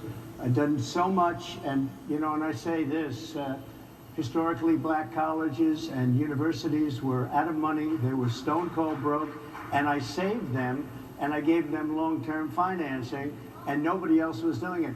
I think it's a very rude introduction. I don't know exactly why you would do something like that. Don't blame you. A step further. I was invited here, and I was told my opponent, whether it was Biden or Kamala, I was told my opponent was going to be here. It turned out my opponent Kamala, you isn't here. douche. You invited me under false pretense, and then you said you can't do it with Zoom. Well, where's Zoom? She's going to do it with Zoom, and she's not coming. What is And that? then you were half an hour late. Are you Just hearing so that you noise? understand, I have too much respect for you to be late. They couldn't get their equipment working or something Mr. was President, wrong. I would love think you it's to a answer the very question on nasty your rhetoric question. and why you I have believe that answered black the voters question. should trust you with another I 4 have years. been the best president for the black population since Abraham Lincoln. That's my answer. Better than President That's Johnson, my who signed the answer. Voting Rights And Act? for you to start off a question and answer period, especially when you're 35 minutes late because you couldn't get your equipment to work in such a hostile manner, I think it's a disgrace. Let me just ask a follow-up, sir, and then we'll move on to other questions here. Some of your own supporters, including Republicans. So, what do you as a black man think about how that started? I mean, I think it's hard to me, for me, Ryan, to digest some of this because it's so blatant of him being, and I have this delayed, just so you know. I don't know if this will get a mute on in the studio or whatever. There it is. Perfect. God, this is really starting to piss me off. Yeah, we're gonna do this dance.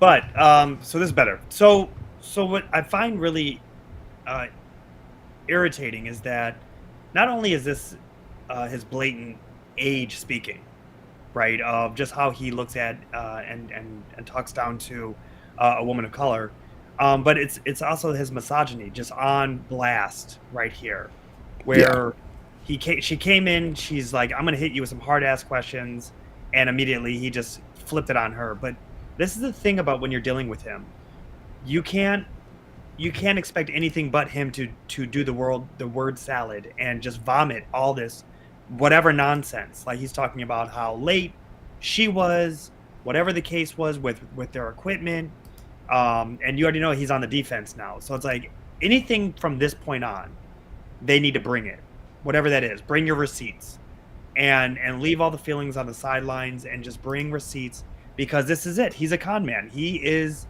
in this for his base, and he's going to bring this to his base and say, with red meat, I went and hung out with the blacks today, and this is all he wants to do right now. He wants to start a fight, and by that I mean on stage, for him to then use that for all the clips. And so this is going to be telling, even without watching anything yet. You already know that this is where he's setting it all up. Yeah, it definitely feels like he's teeing himself up, but I don't know why anybody expected anything different, and I think that's why there were so many. I don't want to say so many. I don't want to exaggerate, but there were quite a number of black journalists that came out and said that they weren't going to participate, and I believe one of the co-chairs actually stepped down over this because they are platforming him at all. So, and I think that this is why. But there's also, I was talking to Jen about this earlier, there's also a flip side to this. And that is, it was so bad for him that it's almost like, I'm glad they did it. Because he just made himself look like, an ass for 37 minutes. And then right as they're about to ask him about, Project 2025, they're like, oh, well, the Trump team's telling us to wrap it up.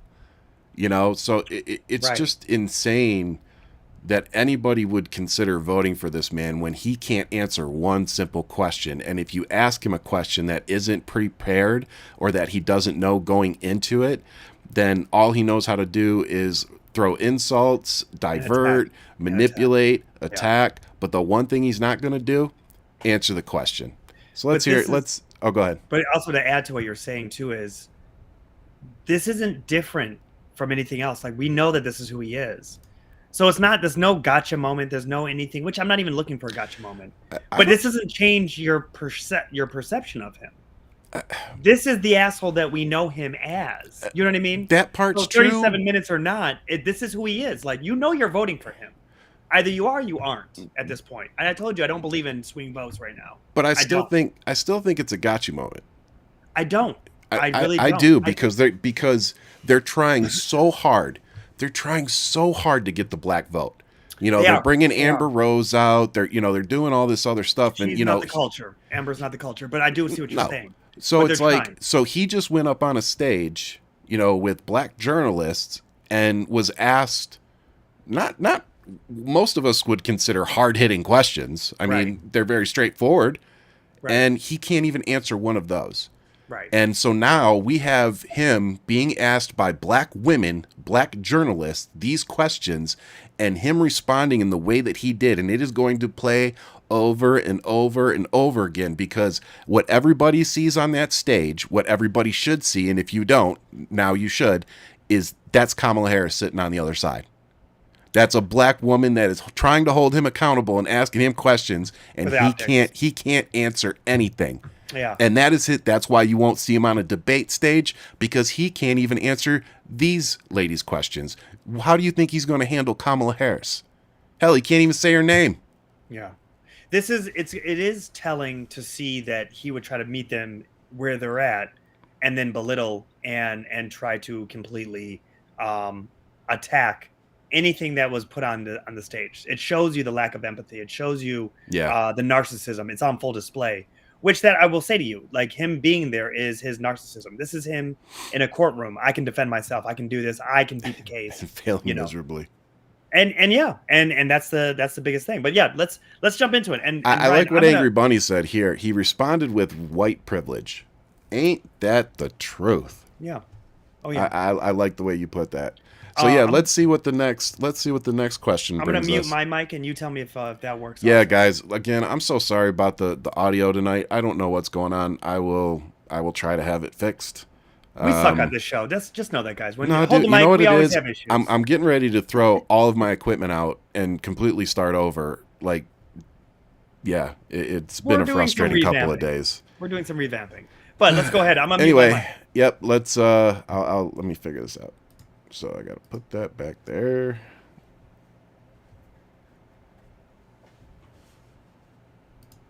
Republicans on Capitol Hill have labeled the first Black and Asian American woman to serve as vice president and be on a major party ticket as a DEI hire. Is that acceptable language to you? And will you tell those Republicans and those supporters to stop it? How do you define DEI? Go ahead. How do you define diversity, equity, and inclusion? Okay, yeah, go ahead. Is that what your definition? That is give me a definition then. Would you give me a definition of that? Give me a definition. So I'm asking you a question. You have to define it. Define it for me if you I just defined it, sir. Do you believe that Vice President Kamala Harris is only on the ticket because she is a black woman? Well, I can say no. I think it's maybe a little bit different. So I've known her a long time indirectly, not directly very much, and she was always of Indian heritage, and she was only promoting Indian heritage. I didn't know she was black until a number of years ago when she happened to turn black, and now she wants to be known as black.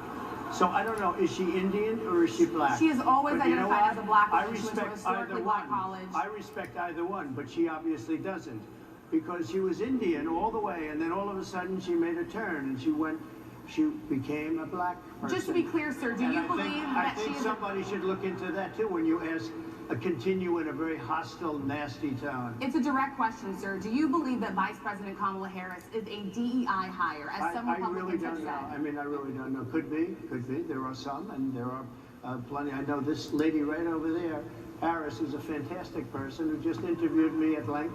And we had a great interview, I think, and I heard you get very good ratings on that. Well, you told me it was the longest one of your life, so we had a good discussion. Look, I want to talk about why you're here today. I mean, it is not lost on us how divided we are as a country. And as you were coming today, we really got to see that we are divided along the lines of race, along the lines of gender. And there is this question of, in this moment where we are, why come here? What is your message today? My message is to stop people from invading our country that are taking, frankly, a lot of problems with it. But one of the big problems, and a lot of the journalists in this room I know and I have great respect for, a lot of the journalists in this room are black. I will tell you that coming from the border are millions and millions of people that happen to be taking black jobs. You had the best. What exactly is a black job, sir? A black job is anybody that has a job. Oh, sweet baby Jesus. Oh, hang on a second. Don't say anything yet. Okay, so first off, I just want to thank you for filling our black job here on Hold the Mic. The opportunity came a knocking, brother. That's all I got to say to you. Yeah, and you seized it, and we appreciate it. So let me add some spice to the show. That's Lord. the reality. All I can say to you is that when he talks about being like biracial, like that's straight up like in my alley, right? Mom's from Germany, father's born and raised New Yorker, Black Panther. This is what it is. I don't choose which day I'm German. I don't choose which day I'm black. Like it doesn't work that way. No. And then you keep in consideration in America that they had the 1 drop of blood rule, the 8% rule, the 3/5 rule. All this shit that has been through time in America. Yep. If you had 1 drop of blood and you were black, you were literally considered black. They don't care what color you were, and they put you to work. One of those black jobs, for real, one of those black jobs. And it's wild to me because if this was the 1700s, 1600s, I would be the house Negro. That would be the term. You pass. You are allowed around amongst society in their homes, serving them. You ain't in the fields, right? And so there's this element that you understand that colorism is real and it's not going away. And colorism is the aspect of, and I look at your beautiful kids, from how light they are to versus how dark they can be. And this is the part where I ask anybody and everybody, regardless of your background, to understand that colorism is so present in today's society. We talk about it with, how is it that a white Republican get on a rooftop and shoot at a president? What color was he? White. Because they didn't think anything of it. He was a suspect. He wasn't a threat. But you let someone my shade or darker walk around looking like a suspect, I'm not getting on any roof.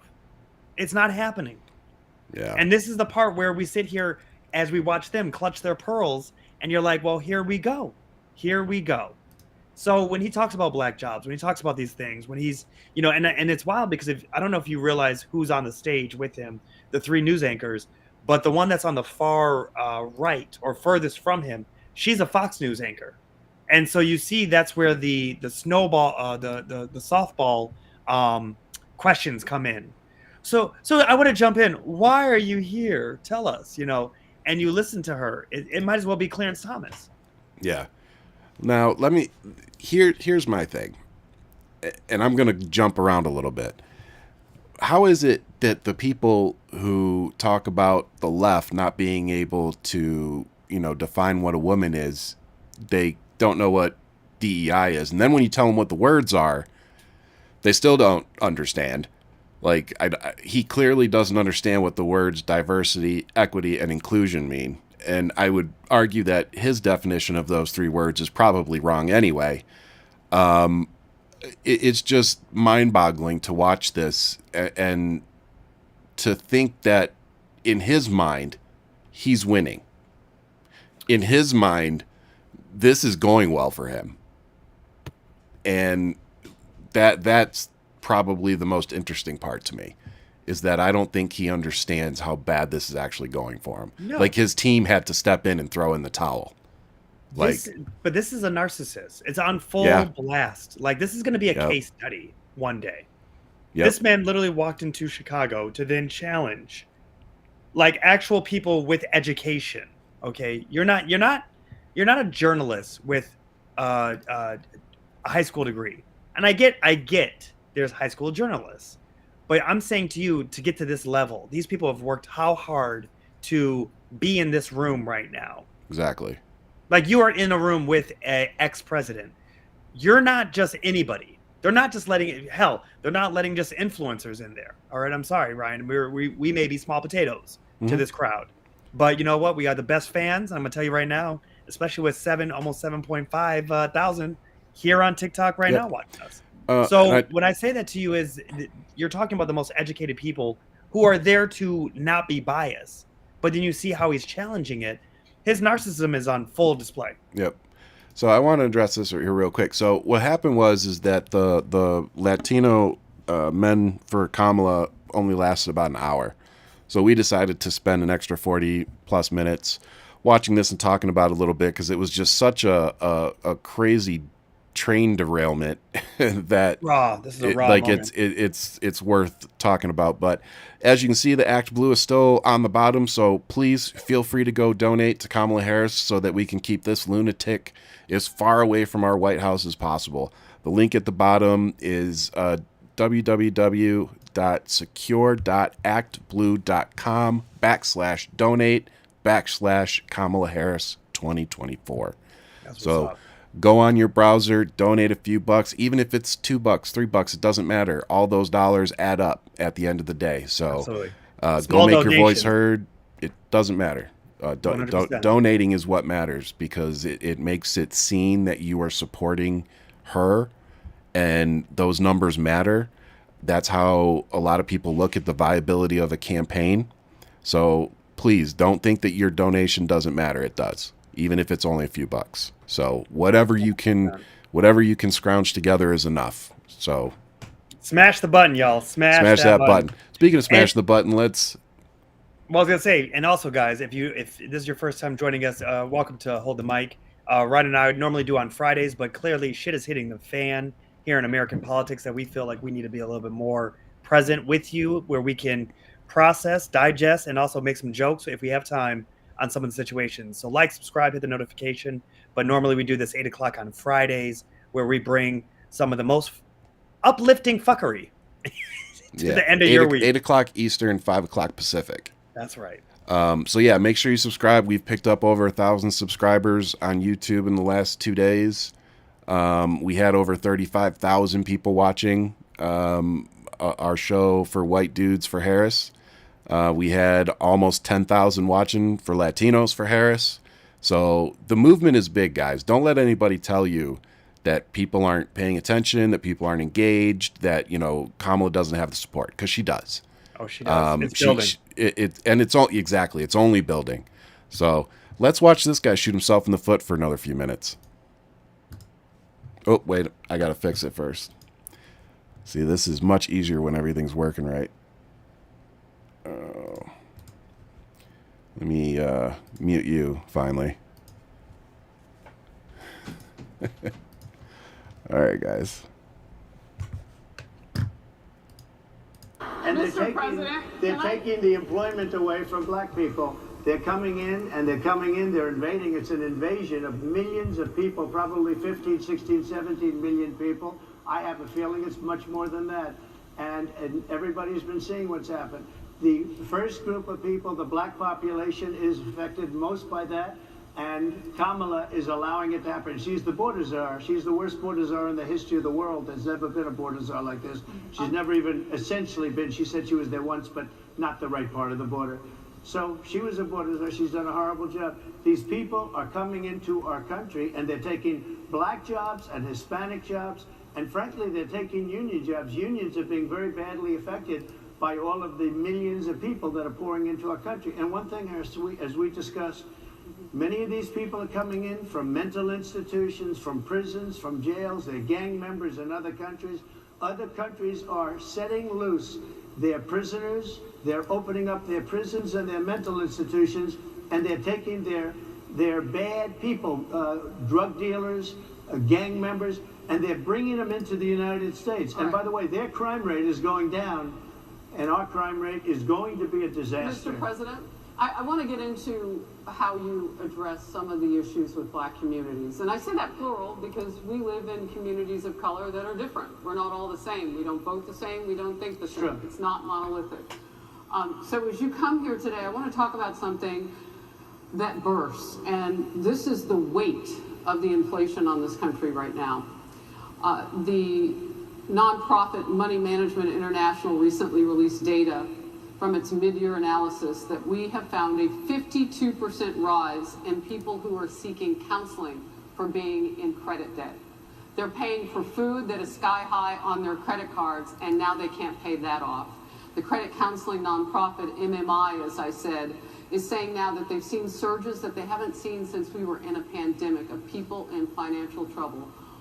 Much of that falls on the shoulders of single moms, single black moms, when you look statistically. Yeah.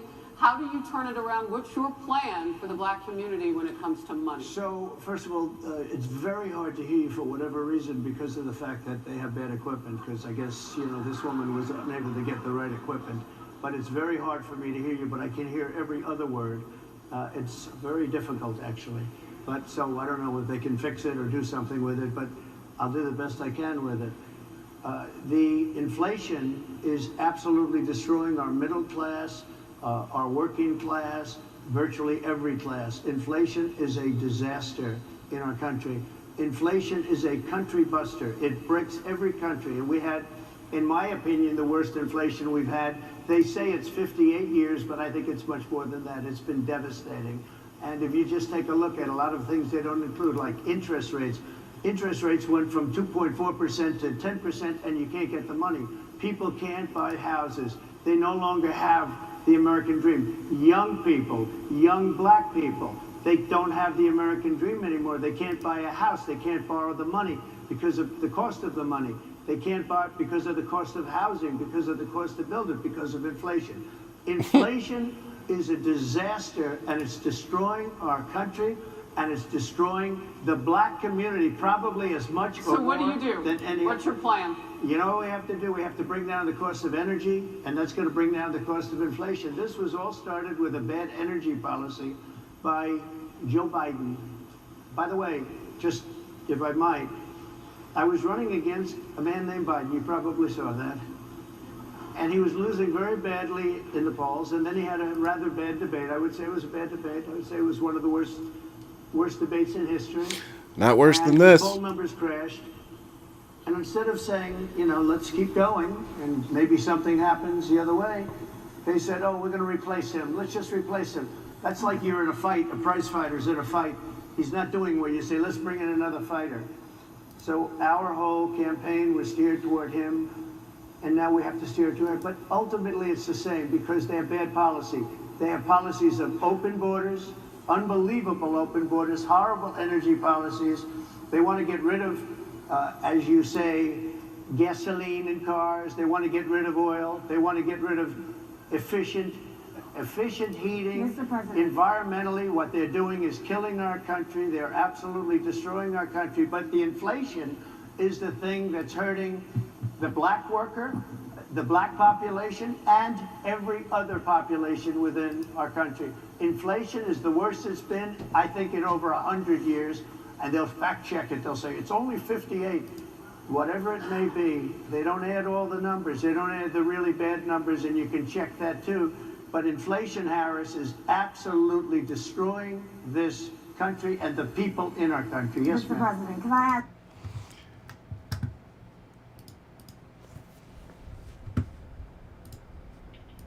All right. So, yeah, I don't even know what to do with that. It's interesting to me, Ryan, because that softball of a question from the Fox News anchor could have been worded so much better. And it could have been like, hey, when you were in office and you made the tax cuts, do you think that had anything to do with this? Like, it could have been tied directly to what he did to our GDP, right? How much he raised, 4.8 trillion under his presidency before COVID. And none of that was ever addressed at all in that. And you want to talk about energy and Biden and all these other things. We have the best GDP in the world coming out of a global pandemic. On a world stage, we have survived something that has literally crashed other countries' GDPs. Yeah. Like I said, the fact that he can't answer something as simple as that, I appreciate the way the question was worded a little bit, just because it was vague enough to let him hang himself. Right. And that's kind of, it's ingenious in some ways, because they're just letting him, like people are saying in the comments, it's just him running in circles, talking circles around himself, but never answering the question. So, per usual, you don't have a plan. Just like the healthcare plan that you were going to have that you failed twice to replace the Affordable Care Act. Just like he said that he was going to lower, and bring us back to a balanced budget, like Bill Clinton and the Democrats did. Not only did he not do that, but he almost doubled our deficit. Right. So, again, seeing what Joe Biden and Kamala Harris have been able to do in the last 4 years to pull us out of the COVID, pandemic and unfortunate. Man, I can't even find my fucking words. This guy. Well, so here's no. Well, I want to ask you this. What do you think the purpose of this is? Because it's red meat for his base, right? He's giving whatever answer he wants, and they're going to take those clips. The little news pundits that are on social media doing whatever we're doing, but on the same side, on Trump's side of trying to get his message out there. They're going to cut these clips and they're going to be like, look at how Trump's handling business, blah, blah, blah, blah. So, like, he's doing this for sound bites. So it looks terrible for us. It looks like he's hanging himself to us. But to somebody who wants to vote for Trump, are they seeing through the bullshit is my point.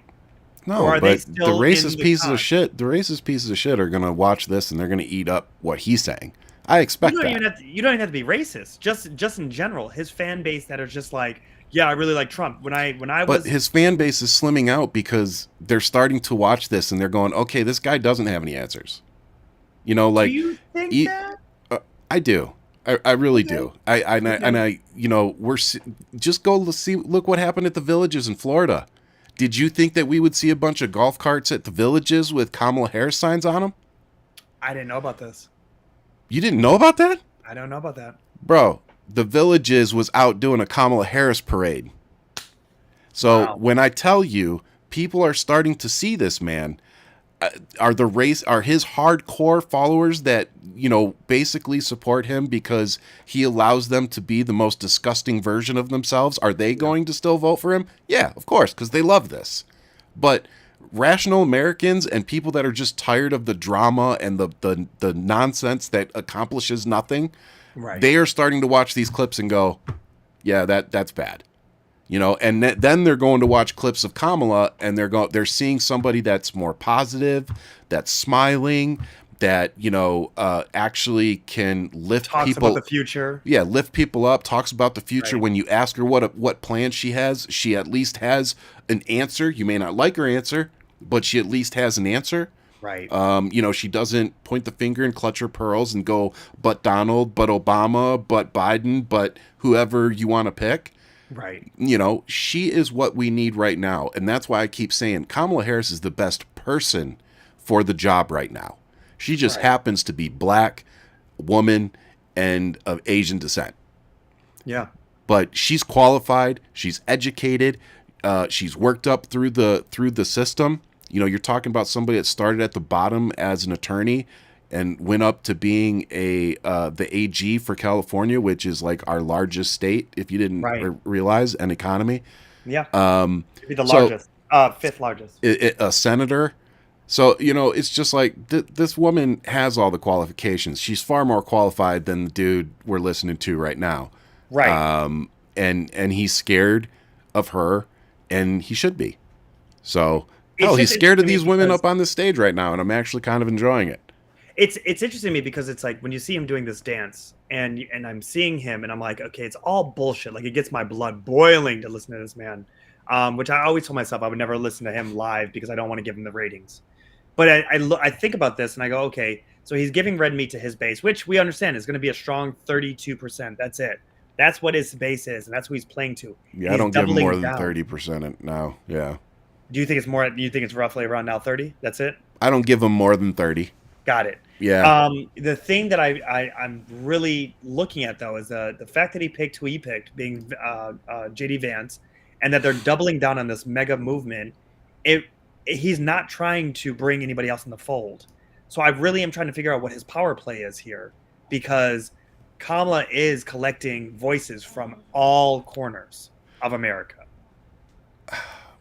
I got to be honest. I don't think Trump wants the job. I don't think Trump wants to win. I really don't. I think he needs the money. I think he would like to win so that he could make all of his legal stuff go away. Yeah. But I don't think he actually wants the job. I don't think he actually wants to be president. He just wants the power to make the stuff go away. Right. And that's why there's no excitement. There's no anything, because for him, this is do or die. Like he's doing this to survive. And he's not the same candidate as he was 4 years ago or even 8. Look at everything that, like he said, he literally sat on the stage and said it. He's saying the quiet part out loud. Yeah. He's like, well, I was running against Joe Biden and I had all these talking points prepared, but now, I've got nothing. And it's like, yeah, you got hustled. And now you've got nothing. You've got no Hunter. You've got no Ashley. You've got no shower. You've got no laptop. You've got no diary. You've got nothing. You got no sleep. Yeah, exactly. And Kamala is sleeping like a baby. Yo, man. Yo. All right, let's do it. Let's listen to some more. Oh, I keep forgetting. This is so annoying.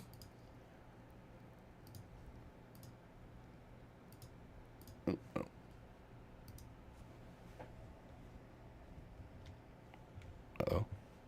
And that's very clear. There we go. I'm sorry? It's very clear. I hear you. Okay. So Sonia Massey, someone from Illinois, an unarmed black woman, was shot the other day in her home by a deputy sheriff. The deputy has since been charged with murder. You said police would get immunity from prosecution if you win. Why should someone like that officer have immunity, in your opinion? Immunity? Immunity. I don't know the exact case, but I saw something, and it didn't look good to me. It didn't look good to me.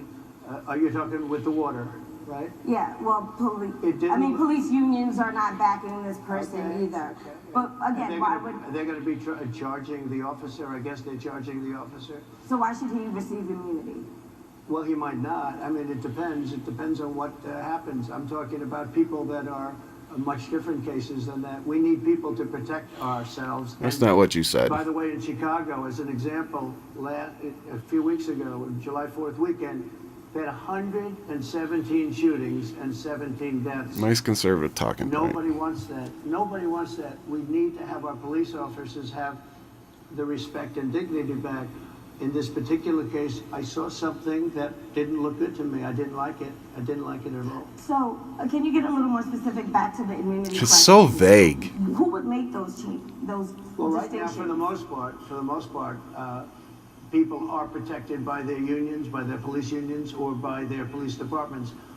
But I'm saying if I felt, or if a group of people would feel that somebody was being unfairly prosecuted because the person did a good job maybe with crime, or made a mistake, an innocent mistake. There's a big difference between being a bad person and making an innocent mistake. But if somebody made an innocent mistake, I would want to help that person. What would those exceptions be? What would determine? You go after somebody, and it's a very close call, and it's very dangerous. And they have the policeman's life and woman is a very difficult thing, because sometimes you have less than a second to make a life and death decision, and sometimes very bad decisions are made.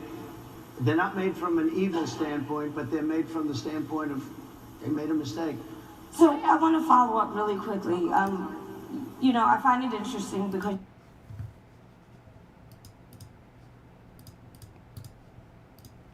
So what do you think of that?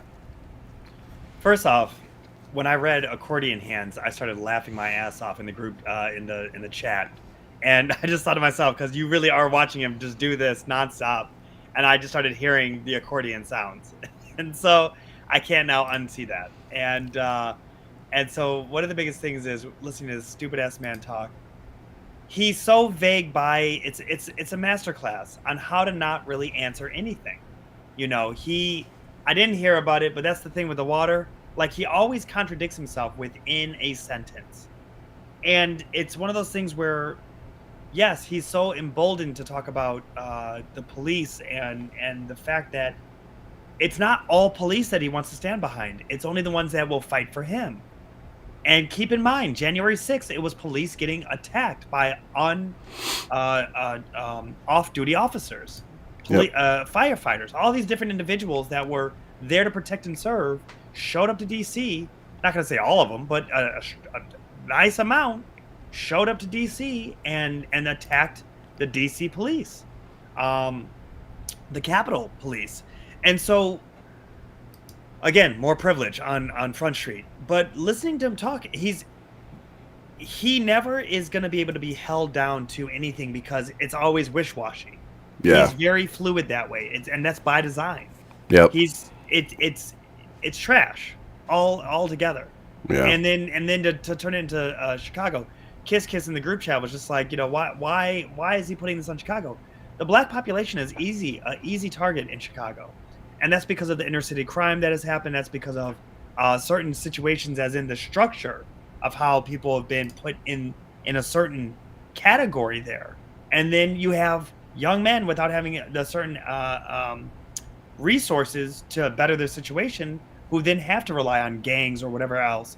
No one ever wants to get to the root of the issue. They just want to talk about the violence, and it just becomes a talking point. And you said it while he was talking. You just jumped right in. You go, another conservative talking point. They will always use Chicago because of how predominantly black it is. Yeah. It's a reality. And run by Democrats, of course. Right. Yeah, like some people in the chat are saying, the most frustrating part for me is he's making excuses for bad cops. You know, and we've talked on this show a couple of times. You know, I have law enforcement people in my life, and I care about them deeply and respect them. But they're also the type of law enforcement that wouldn't sit back and watch things happen. Like, you want to talk about that Sonia Massey event, the fact that there were other officers in there that watched that happen, and that they didn't instantly put cuffs on that guy, because that was murder. Yeah. You know, you can paint it up however you want. You can twist it. You can change the story however you want. I watched the video. That was murder. And the fact that he was not put in cuffs and put in the back of a cop car tells you everything you need to know about policing, and that it's broken. Because any cop that watches a murder, whether the dude's wearing a or the person's wearing a uniform or not, that shouldn't matter if you're doing your job. And that's what pisses me off, and that's who he wants to let off. So when Trump says very vaguely, "Oh well, you know, case by case," first off, that's not what he said. He said that he's going to give all cops federal immunity so that they can do their jobs. Yeah. So when he's backtracking here now, you know, my question is, oh well, what do you consider to be an innocent mistake, that it wasn't done, you know, out of evilness? You know, would you say that, you know, George Floyd having a knee to his neck for 9.5 minutes, would you say that was a mistake?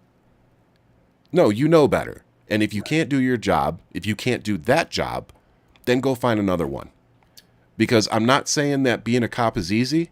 You know, of course, it's a dangerous job. I wouldn't want to do it every day. But it's just like going in the military. It takes a special kind of person. And if you aren't one of those special kind of people, look in the mirror, be honest with yourself, and go find another freaking job. Yeah. It always blows my mind that your plumber has more education than a cop, and a plumber doesn't carry a gun and a badge. Yeah. And have immunity. And I'm not dissing plumbers. That's an amazing trait to have. Yeah. But it's when you think about that and you put it in context, this person who is here who has to sometimes do a shitty job, has to, literally, has better customer service than a person who is not as educated, and then can just end your life. And it doesn't matter if you are a cop and you're having a bad day. It should never fall on a person that is a pedestrian that you are there to protect and serve. Yeah. So let's hear what else this guy has to say. Yep, did it again. I'm going to throw this computer out and start over. About reining in prosecutors, especially when it comes to prosecutors that are prosecuting you. Why doesn't that skepticism apply to law enforcement? Well, I've been prosecuted because I'm a political opponent of the people that have weaponized our justice system. I've been prosecuted. I just won the big case in Florida. Everyone said that was the biggest case. That was the most difficult case. You didn't win. It got kicked back I just down. won it. Now, Biden has a similar case, except much worse. I was protected under the Presidential Records Act. Biden wasn't, because he wasn't president at the time. And he had 50 years worth of documents. And they ruled that he was incompetent, and therefore he shouldn't stand trial. And I said, isn't that something? He's incompetent, and he can't stand trial, and yet he can be president. Isn't that nice? Mr. President, but they released him on the basis that he was incompetent. They said he had no memory, and he was a nice old guy, but he had no memory, and therefore we're not going to prosecute him. I won the case, and it got very little publicity. I didn't notice ABC doing any publicity on it, George. We covered you extensively, sir. I'd love to move over on to I different didn't notice topics you now. do any publicity on it at all. I won the case, the biggest case. This is an attack on a political opponent. I have another one where Sir, I have if you a don't mind, I'd hostile love judge. to. We have you for a limited time, sir. I'd love to move on to different No, topics. excuse if we me, you're can. the one that held me up for 35 minutes, just so you understand. If we can move on now to the state of the race, sir, I want to get back to the campaign. Senator J.D. Vance is your running mate. He's had a lot of controversy lately, and I want to read you a few things that he has said in the past. He said the Democrats running the country are a bunch of childless cat ladies who are miserable at their own lives and the choices they've made, and so they want to make the rest of the country miserable too. He's not talking here about how great it is to be a parent. He's attacking what he says are the choices people are making to not have children. Did you know that he had these views about people who do not have children before you picked him to be your running mate, and do you agree with him? No, I know this. He is very family oriented, and he thinks family is a great thing. That doesn't mean he thinks that if you don't have a family, it's not. I know people with families. I know people with great families. I know people with very troubled families. And I also know people with no families. They didn't meet the right person. Things happen. You go through life, you don't meet the right person. But he's not just talking Excuse about me. families here. And He also some of says those that people that don't have children should get less votes than That's those all that right. do. I'm just speaking for myself. Is that your and I campaign think I'm position? speaking for him too. He strongly believes in family, but I know people with great families. I know people with not great families that don't have a family. And the people without the family are far better. They're superior in many cases, okay? He's not saying they're not.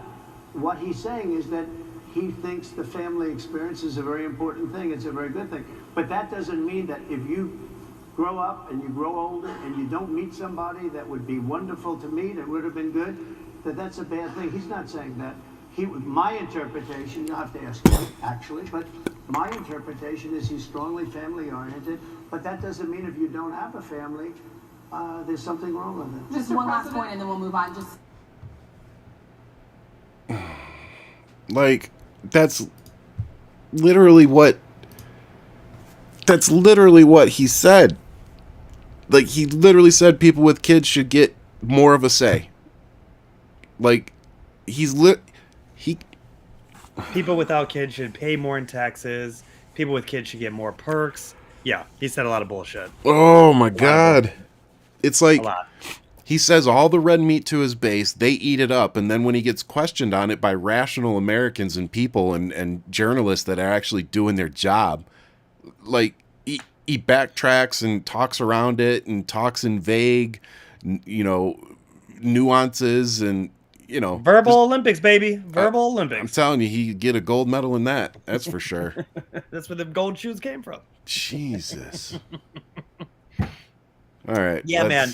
Yeah, I mean, you can keep it rolling. This Yeah. is where it's just the bullshit coming out of his mouth, and no one's holding. I don't even know how these three, and realistically it's two anchors on that stage, hold him accountable? You know what I mean? How do you fact check him right then and there? He's attacking the one in the blue. He keeps attacking her on the fact of how she just came at him at the very beginning.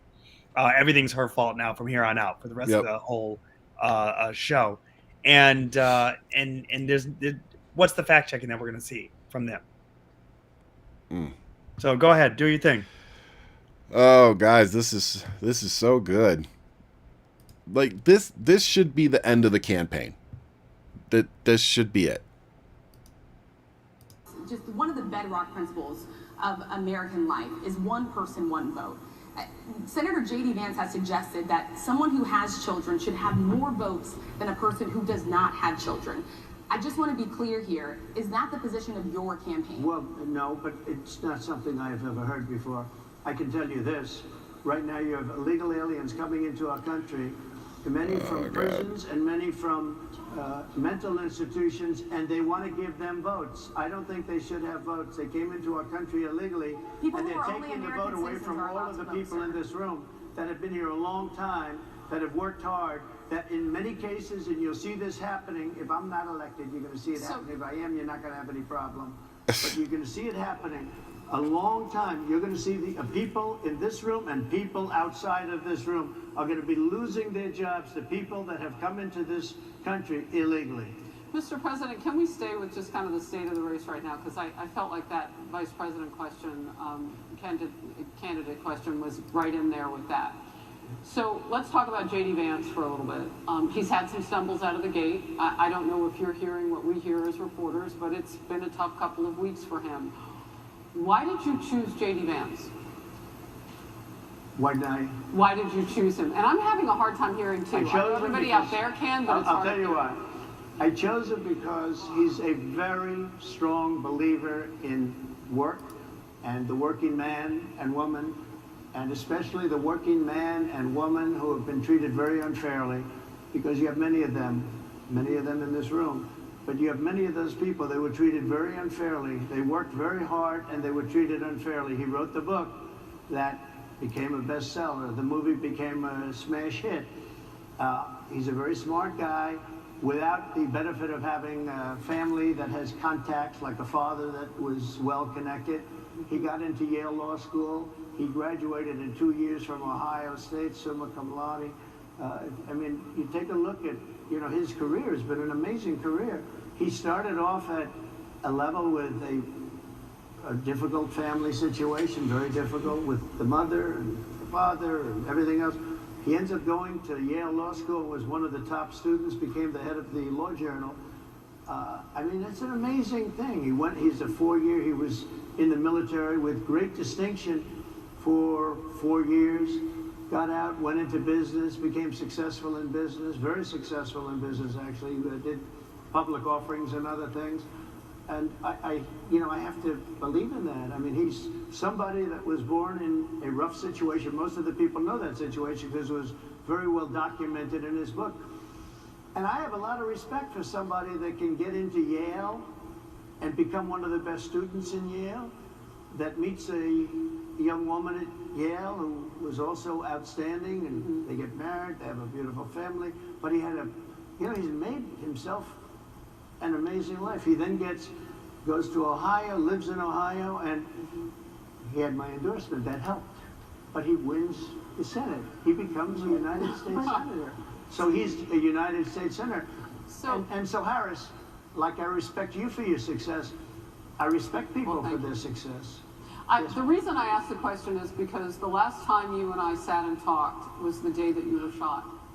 We've been together for much of that day. You left to go to Butler, Pennsylvania, and we didn't know what was next. Yeah. And 2 days after that, I cannot understand your microphone. I know it is really hard for me. I mean, it's just I can understand you perfectly. Push us closer. I can understand you. Happy to hear that. But I can't understand Harris. I have a few more questions. Because of the distance, and the mics are really in lousy shape, but I cannot understand what you're saying. So what I wanted to say was the last time we spoke, you said some words that were prophetic because I asked you who you wanted to choose for vice president.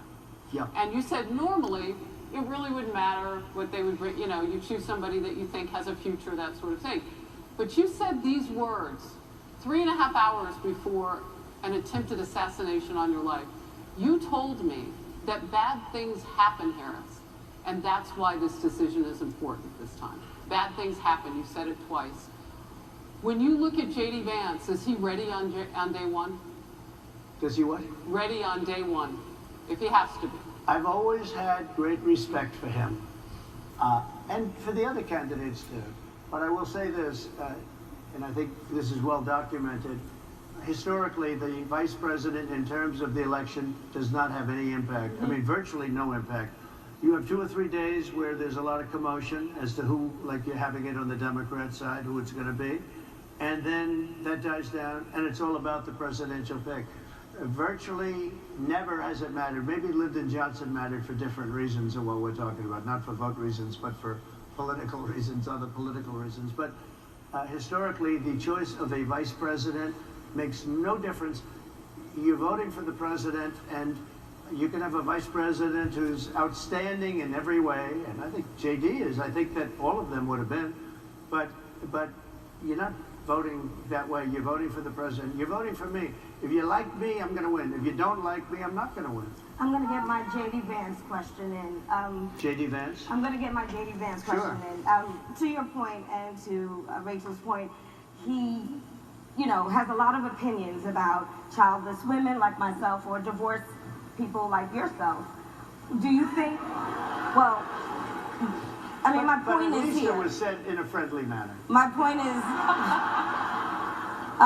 do you think the Republican Party is getting a little bit too judgy about people's lives when you think about abortion or when you think about what J.D. Vance is saying? I don't think, look, I think that the Democrat Party is really the one that has the problem. I think they're radical on abortion because they're allowing abortion in the 9th month. They're allowing the death of a baby after the baby is born, based on the governor of Virginia. Based on the governor of Virginia, they're allowing the death of the baby after it's born. They're allowing abortions in the 8th and 9th month. Well, Democrats have denied. I think they're right. And I think the Republican Party. She wants to smack them. I think I've made them much less radical, perhaps. But the Republican Party, what we're doing is bringing it back to the states where everybody wanted it. Democrats, Republicans, liberals, conservatives, everybody wanted abortion brought back. They didn't want Roe v. Wade in the federal government. They wanted it, everybody. But the majority of Americans oppose Roe v. Wade being overturned. They don't know about this. Right now, they're voting. It brought it back to the states. Now, I happen to believe in the 3 exceptions. Ronald Reagan believed with rape, incest, life of the mother. I do. I think most people do. I think most Republicans do also. But if you take a look, right now they're doing, it's an amazing thing. Out of the federal government, it's in states, and people are voting. And I will say, Ohio is, let's call it a more liberal version, has been approved. Kansas, the same thing, a little bit surprising to a lot of people. But the people are now voting, and it's taking this issue that's been going on for 52 years and has torn our country apart, and it's giving it to the people to vote on. And they're voting. And many states have already voted. Others are in the process of voting. And it's bringing it back to the people and a vote of the people. And it's not at all radical. And again, you have to follow your heart. I happen to believe in the 3 exceptions. Most people believe in the 3 exceptions. Most Republicans believe in the exceptions. But they don't want to see an abortion in the 9th month or the 8th month. Almost everybody agrees to that. And they certainly don't want to see, in the case of the governor of Virginia, the former governor, I might add, who said, we set the baby aside and then we decide what to do. Meaning, what do? We execute the baby. That's a radical, horrible position. And some people want that. I don't want it. Most people don't. Thank you. Can I just pivot really quickly to another? So my question would be, why is it that Donald Trump is okay giving federal protections to police officers to do their job, but apparently we don't want to give women any kind of federal protections over their own bodies? That's where these arguments all go out the window, because they don't make any sense. It's all hypocrisy. It's all nonsense. You know, when you compare the two, it just makes them look stupid.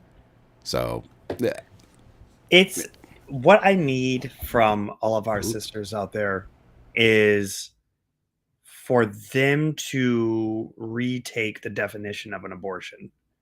And by that, I mean, if it be a DNC, if it is one of those situations of a miscarriage, and you have to have it removed. I just listened to Gretchen Whitmer discuss it, and I so am in debt of her brilliance. And she's like, we need to start claiming it for what it is. Don't run from the name abortion, and let it be known about how it is a medical procedure. When they use this talking point about 9 months, we're talking about a stillbirth that's about to happen. That is an abortion that they have to remove.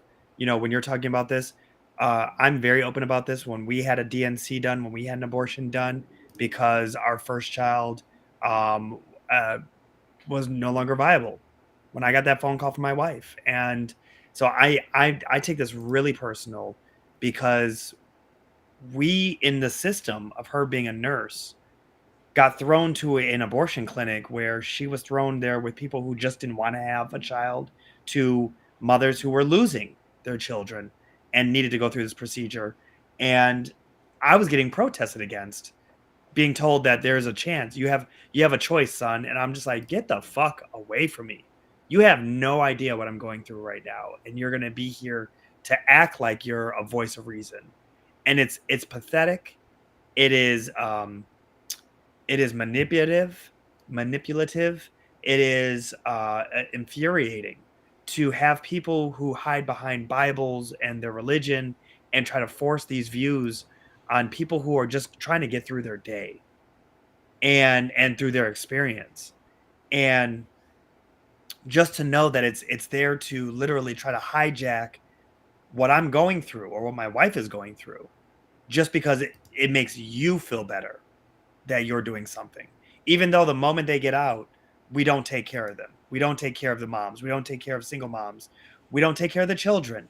The fact that we have to talk about what children are getting free meals at school, like that's a radical idea, blows my mind that this is the society that we really do live in.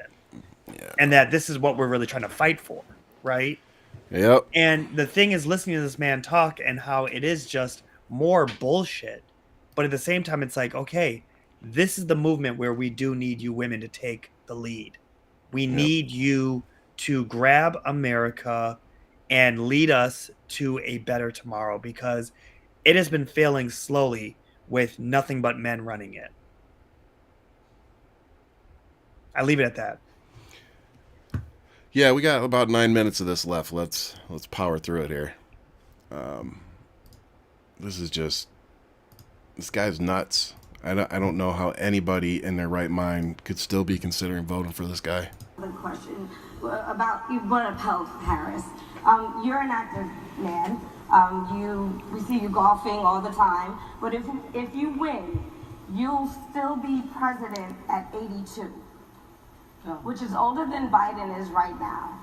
But not mentally. Look, mentally. Here's the question. He's shot. But most people. Would you consider? Most people. I know many people in their 80s and their 90s that are in great shape. Some of our greatest leaders.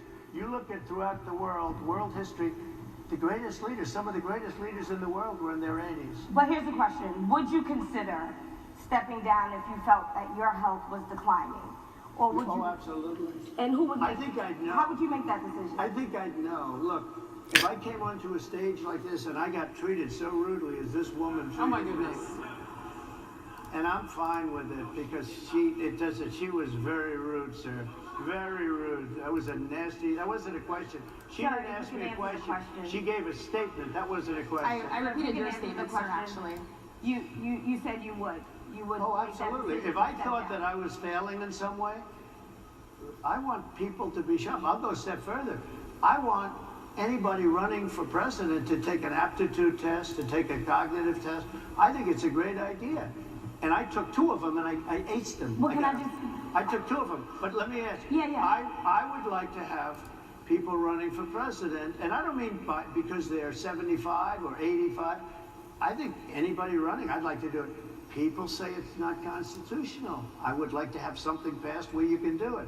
I think we should know. I mean, I've watched what's happened in the last couple of years under this gentleman, and our country is a mess. We have inflation, we have the millions of people falling in, we have Afghanistan, which was the worst, most embarrassing moment in the history of our country. Yeah, and you were responsible for the timeline, no plan. What they've done to our country, she has been a horrible vice president. She's considered the worst vice president in the history of our country. Mr. Don't mean to interrupt you, but would you consider taking the cognitive test? Mr. President, I would love to and do make it. it public. Well, I've already taken 2 of them, but I'll do it again. Mr. President, how do you intend to... I suggested, Harris, that let's take one. I said, Joe and I will go and take a cognitive test. Now, I'd do it with her, too. I would do it with her also. You know what? She failed her law exam. She didn't pass her law exam, so maybe she wouldn't pass the cognitive. She did pass her law exam, just not the first time. Just to be clear, I'm just giving you the facts. To be clear, you don't think And Trump's never passed it, period. She didn't pass her bar exam, and she didn't think she would pass it, and she didn't think she was going to ever pass it. And I don't know what happened. Maybe she passed it. She did pass it. There's a man over here. Because she was an AG. Mr. President, Oh, wow. I want to Wow. ask you about January 6th. You called yourself the candidate of law and order. When Time Magazine asked you if you would consider pardoning all the rioters, you said, yes, absolutely. You called them patriots. 140 police officers were assaulted that day. Their injuries included broken bones, at least 1 officer lost an eye, 1 had 2 cracked ribs, 2 smashed spinal discs, another had a stroke. Were the people who assaulted those 140 officers, including those I just mentioned, patriots who deserve pardons? Well, let me bring it back to modern day. Like about 5 days ago, we had an attack on the Capitol, a horrible attack on the Capitol. You saw the people that were protesting and spraying these incredible monuments, bells, lions, all these magnificent limestone and granite. Were police officers hurt? Paint, red spray paint, that will never actually come off, especially on the limestone. It will never, I'm a builder, I know about this stuff. It'll never, you'll see it in 100 years from now. They viciously attacked our government. They fought with police. They fought with them much more openly than I saw on January 6th. What's going to happen to those people? What's going to happen to the people in Portland that destroyed that city? But sir, my question is on those. What's going to happen to the people that tried to rioters who assaulted officers. You have to would you pardon what's those going to people? happen? Oh, absolutely, I would. You would pardon those? If they're innocent, I would pardon them. They've been convicted. And by the way, the Supreme Court just well, they were convicted by a very tough system. How come the people that tried to burn down Minneapolis, how come the people that took over a large percentage of Seattle, how come nothing happened to them? How come the people But sir, we're talking about people that were seen beating officers with flagpoles, dragging them down the stairs. They're on video. Have you seen that video, sir? Well, you would pardon those rioters? They shot a young lady in the face who was protesting. Yeah, she deserved it. You know, nobody died that day. You do know that. But people died in Seattle. Nobody died, but people died in Minneapolis. You know, people died in Minneapolis. And nothing happens, and nobody ever talks, and nothing happens to those people. But you went after the J6 people with a vengeance. And I'll tell you what about the cops that were, and I'm all for the police, as you know, but what about the police that are ushering everybody into the Capitol? Go in, go in, go in. What about that? Look, nothing is perfect in life, but you have people from Minneapolis, you have people just from 5 days ago in Washington, D.C. They were having fistfights and fighting with the police. They were spraying and destroying, they were desecrating our monuments in Washington, D.C. 5 days ago, and nothing happened to them. And you can't have 2 systems of justice. That's why they went after me as a political opponent, because they felt they couldn't win without doing that. And we're going to win our cases, and we're going to be vindicated. But I have to spend a lot of time on that. 34-time felon. After the election, they won't care. Although in my case, I think they probably will, because the hatred is pretty deep. But I'll tell you, they went after me as a political opponent. That's never happened in our country before, and it sets a terrible, terrible precedent. What do you do on day 1 if you win? What's your first thing? What do I do? Pardon himself. I close the border. And I do two things, because I can do a lot of things simultaneously. I close the border. We don't want people coming.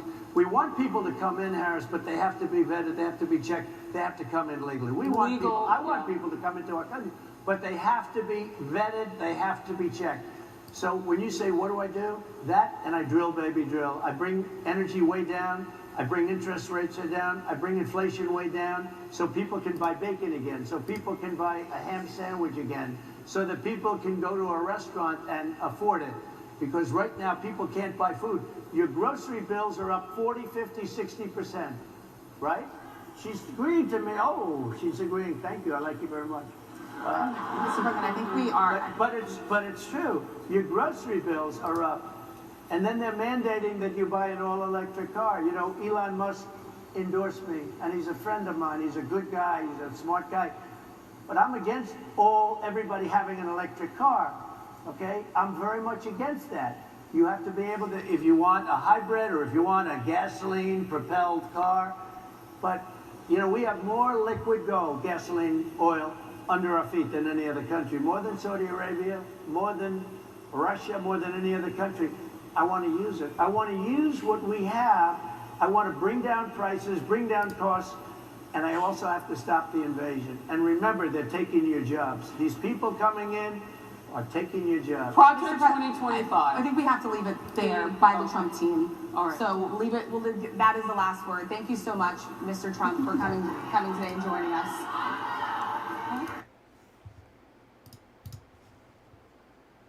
So that's it, everybody. That's the Trump team stopped it. Oh my God. So what do you think, brother?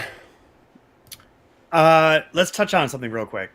Joe Biden has approved nearly 50% more oil and gas drilling permits than Trump did in his first 3 years. So when he says he's going to do more than Biden, Biden's been outdoing him this entire time. Yeah. I'm not for or against. I know that literally Biden got this country up and running and working in place. Yeah. Like I said, if you're still supporting Donald Trump, then your IQ must be pretty freaking low. And your confidence must be low. Your self-confidence must be low because you have to support somebody like him to make yourself feel better. Right. You know, he's like the Tates of the world. And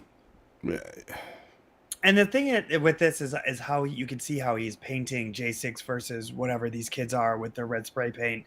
How many people died on a week ago with spray paint? Ashley Babbitt died doing what she loved. You know, she lived as she died. You know what I mean? It's one of those things where, or she died as she lived. Whatever, however poetic you want it to be. And I don't feel sorry for her parents either with the crap they pull on social media. No, so. I'm sorry. I don't think that you're a patriot by trying to storm a Capitol where there is a actual officer telling you in that building, do not try to break through. You're asking for it. But that was her privilege on display. So I'm gonna end it with the most interesting part is that he basically refuses to condemn the January 6th people.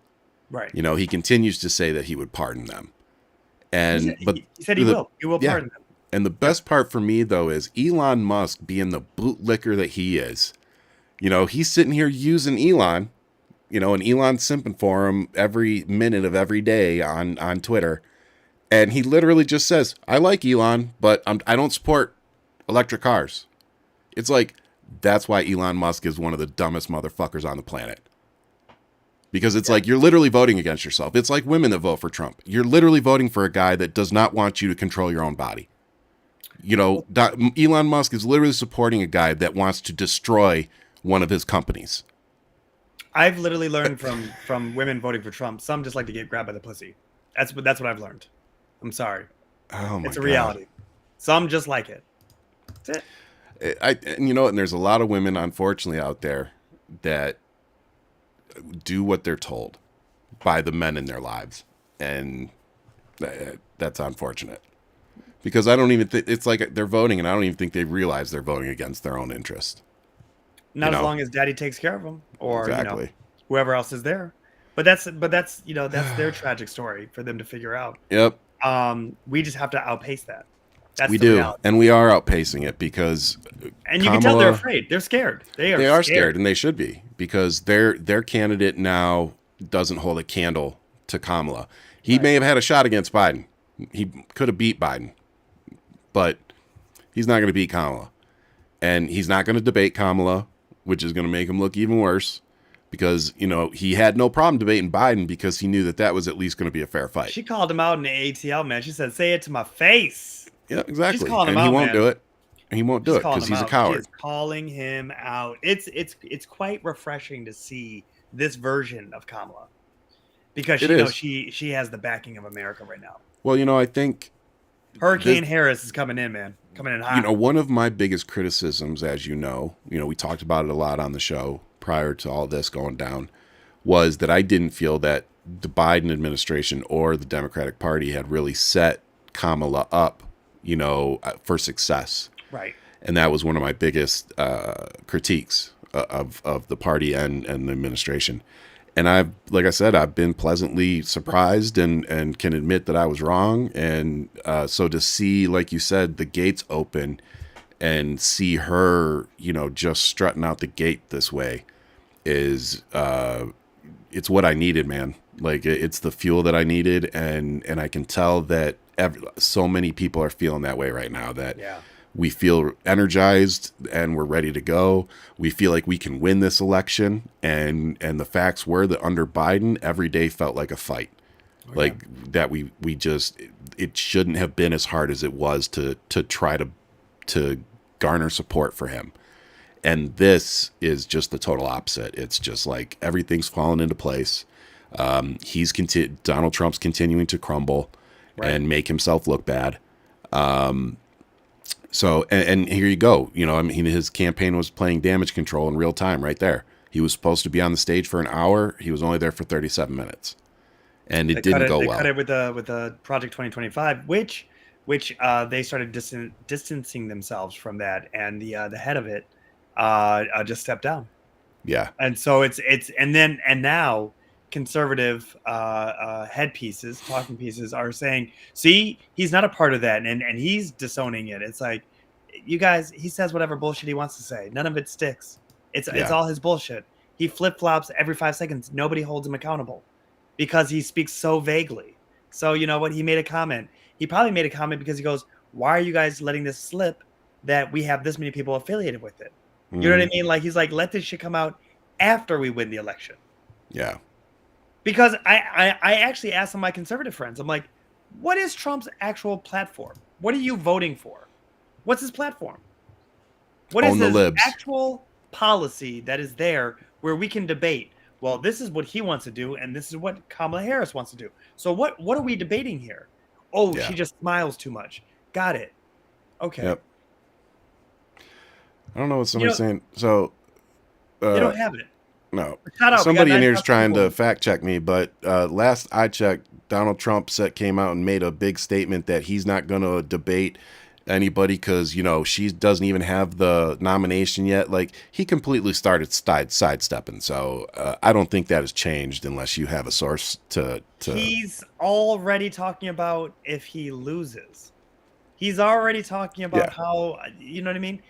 Do you see that he's been saying don't vote a number of times in the past 2 weeks? Yep. Like, he's already saying some wild ass shit about the election because he's trying to fight this already in the courts. Yep. And 70 Trump supporting election interference. What is it called? The election deniers are now in a position across the U.S. in different states who will either certify or not certify this election. 70. Let that sink in. This is what you're going up against. Yep. They are literally trying to get their small little accordion hands all throughout the system that is set with the checks and balances. And people need to wake up to this. Let's make this our last question for the night, and then we're going to wrap it up. And guys, if you're still here, please hit that subscribe button here on YouTube. Follow on all the other social media platforms. Hold the Mic. We are live Fridays at 8 p.m. Eastern, 5 p.m. Pacific. So we will be on tomorrow night for our normal show. This is special edition, like Ian said earlier. We're 90 something days out. Yeah, we're 90. Oh, sorry. So 2 days. You trying to see me again, brother? Too many times. I slept too much with the COVID. I missed a day. I'll see you in 2 days, player. But so make sure you hit that subscribe. We'll be back on Friday with our normal show. But like Ian said, with everything going on and being 96, 97 days out, it just feels important to use our platform right now to bring you things like, the Latino Men for Kamala, White Dudes for Kamala, and I'm sure that more communities will continue doing these, and I'll try to bring you as many of them as I can, or as we can. And with that said, I lost the question.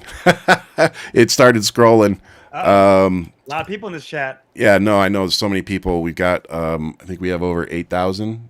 Oh, no. We have 9.1, baby. We're 9.1. So 9,000 there. We got a couple hundred in YouTube. So we're doing good. So Juan asked this question. You got the last question of the night, brother. Do you think the polls will shift with the black vote in a week to go higher for Harris? You want to go first? No, go. I don't believe the polls. I think the polls are. I think that it doesn't actually do anything for us. I'm not ever being asked who I'm voting for, so I wonder who is being asked. Yeah. And when I really think about it, all I want to see is who shows up to the polls, who actually shows up to go vote, and how dedicated are you to either stand in a line? How dedicated are you to go against a system that is trying to find ways to remove you from the polls? And I'm going to ask the 9,000 plus people here today, check your status today that you are registered. Make sure you know where you stand, because you have time to fix that. If you get to November and you check and you're not there, you're going up against the system. Yeah. So make sure that you are ready to vote come November. But the polls I don't take seriously. And you know what? The biggest thing is, let's see what happens after this interview, how the black community looks at Donald Trump. Yeah. Especially the way that he talks to some of our sisters. That's a reality. Exactly.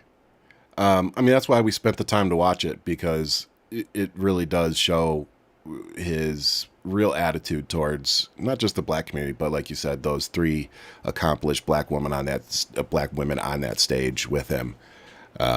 Just really kind of speaks volumes. What was the question? I got to go back. About the black polls. Black polls. Yeah.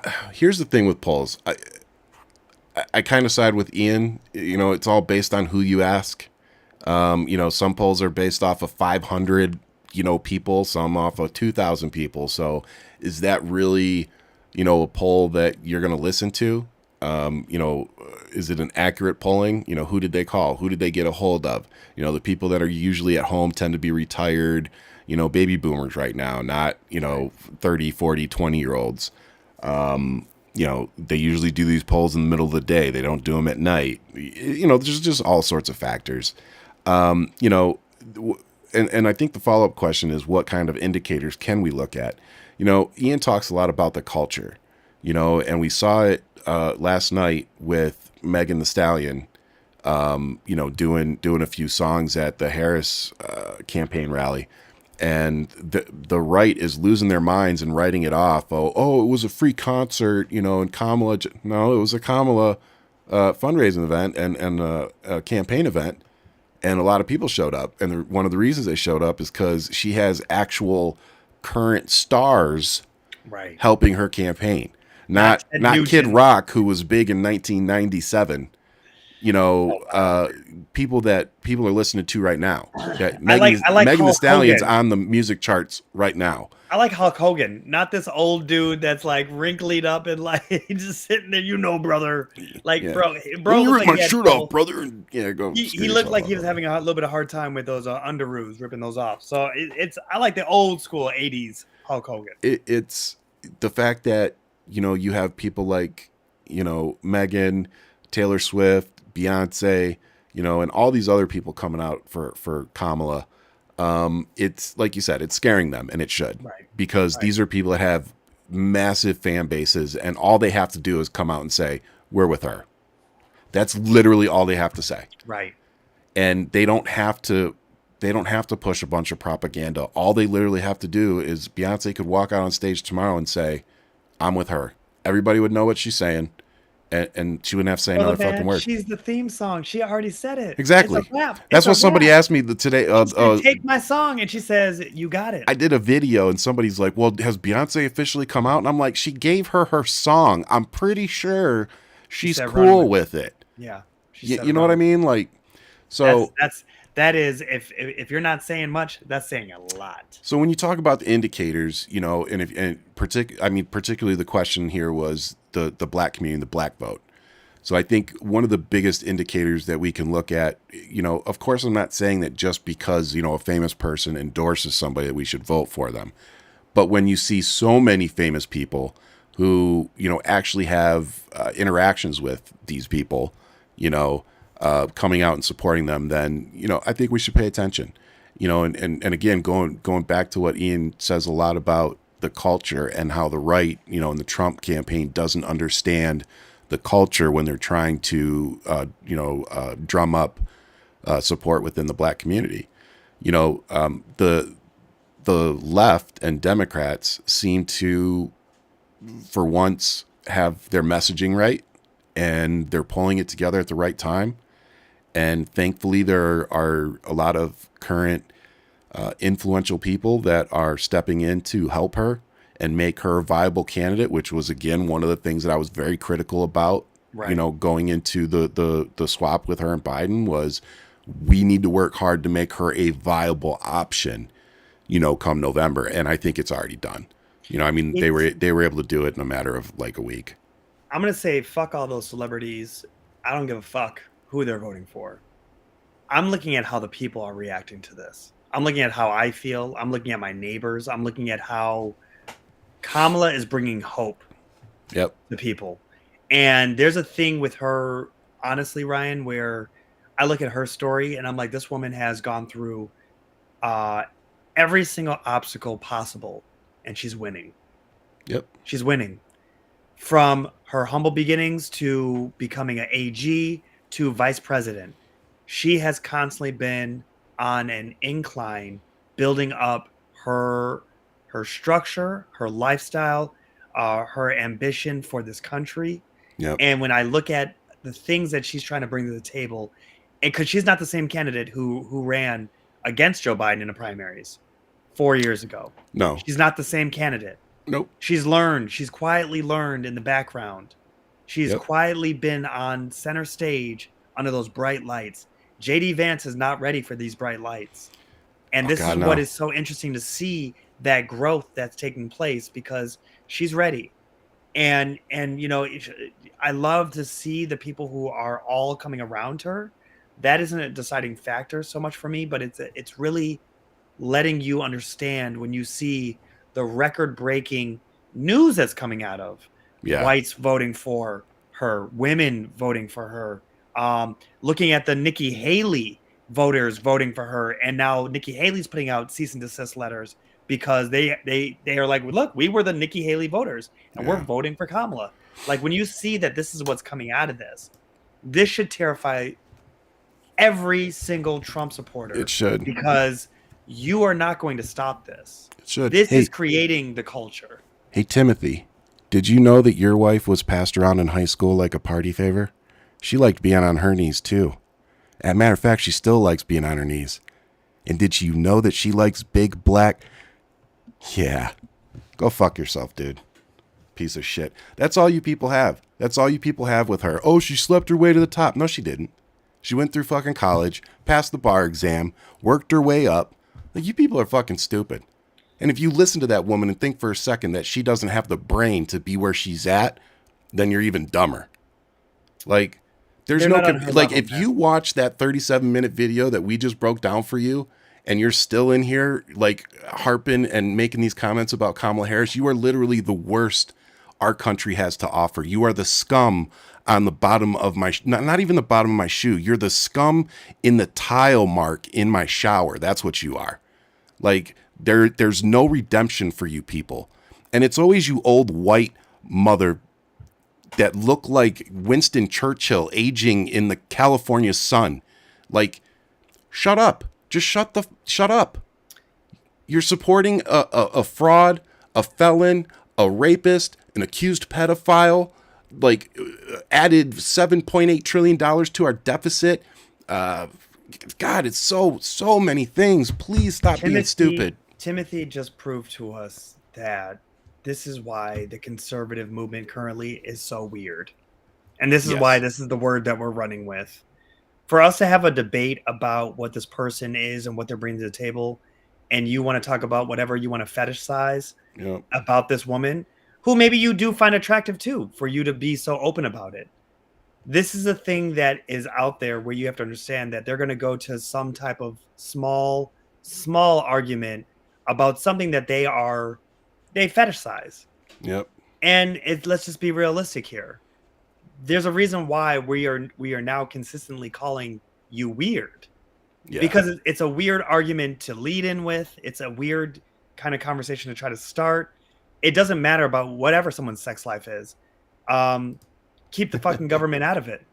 Here we are. He doesn't do women. That's even better. So you're supporting a person who hates gay people and the whole LGBTQ community. So congratulations, you're voting against your own best interests. I look forward to talking to you more on Friday because I want you to read up on it. But it looks like JD's trans friend from Detroit is kind of spilling the tea. So JD Vance might be a little more open. It always starts with the couch, doesn't it? Starts with the couch, man. Starts with the couch. With that said, make sure you hit that subscribe button, hit that like button. We will be back here Friday at our normal time, 8:00 p.m. Eastern, 5 p.m. Pacific. Make sure you come join us. We'll have, if you haven't followed us before or watched one of our shows before, on our Friday night shows, we tend to go through the week and kind of the big talking points for the week and talk about it and maybe show a few videos. And we definitely have some laughs along the way. So make sure you subscribe, make sure you like, make sure you come back and join us on Fridays. Hit the notification button. Yep, so hit that notification button. And whatever you do, make sure you get out and vote. You cannot sit home this election. Sitting on the couch is not an option. Third party isn't really an option, but, vote your conscience.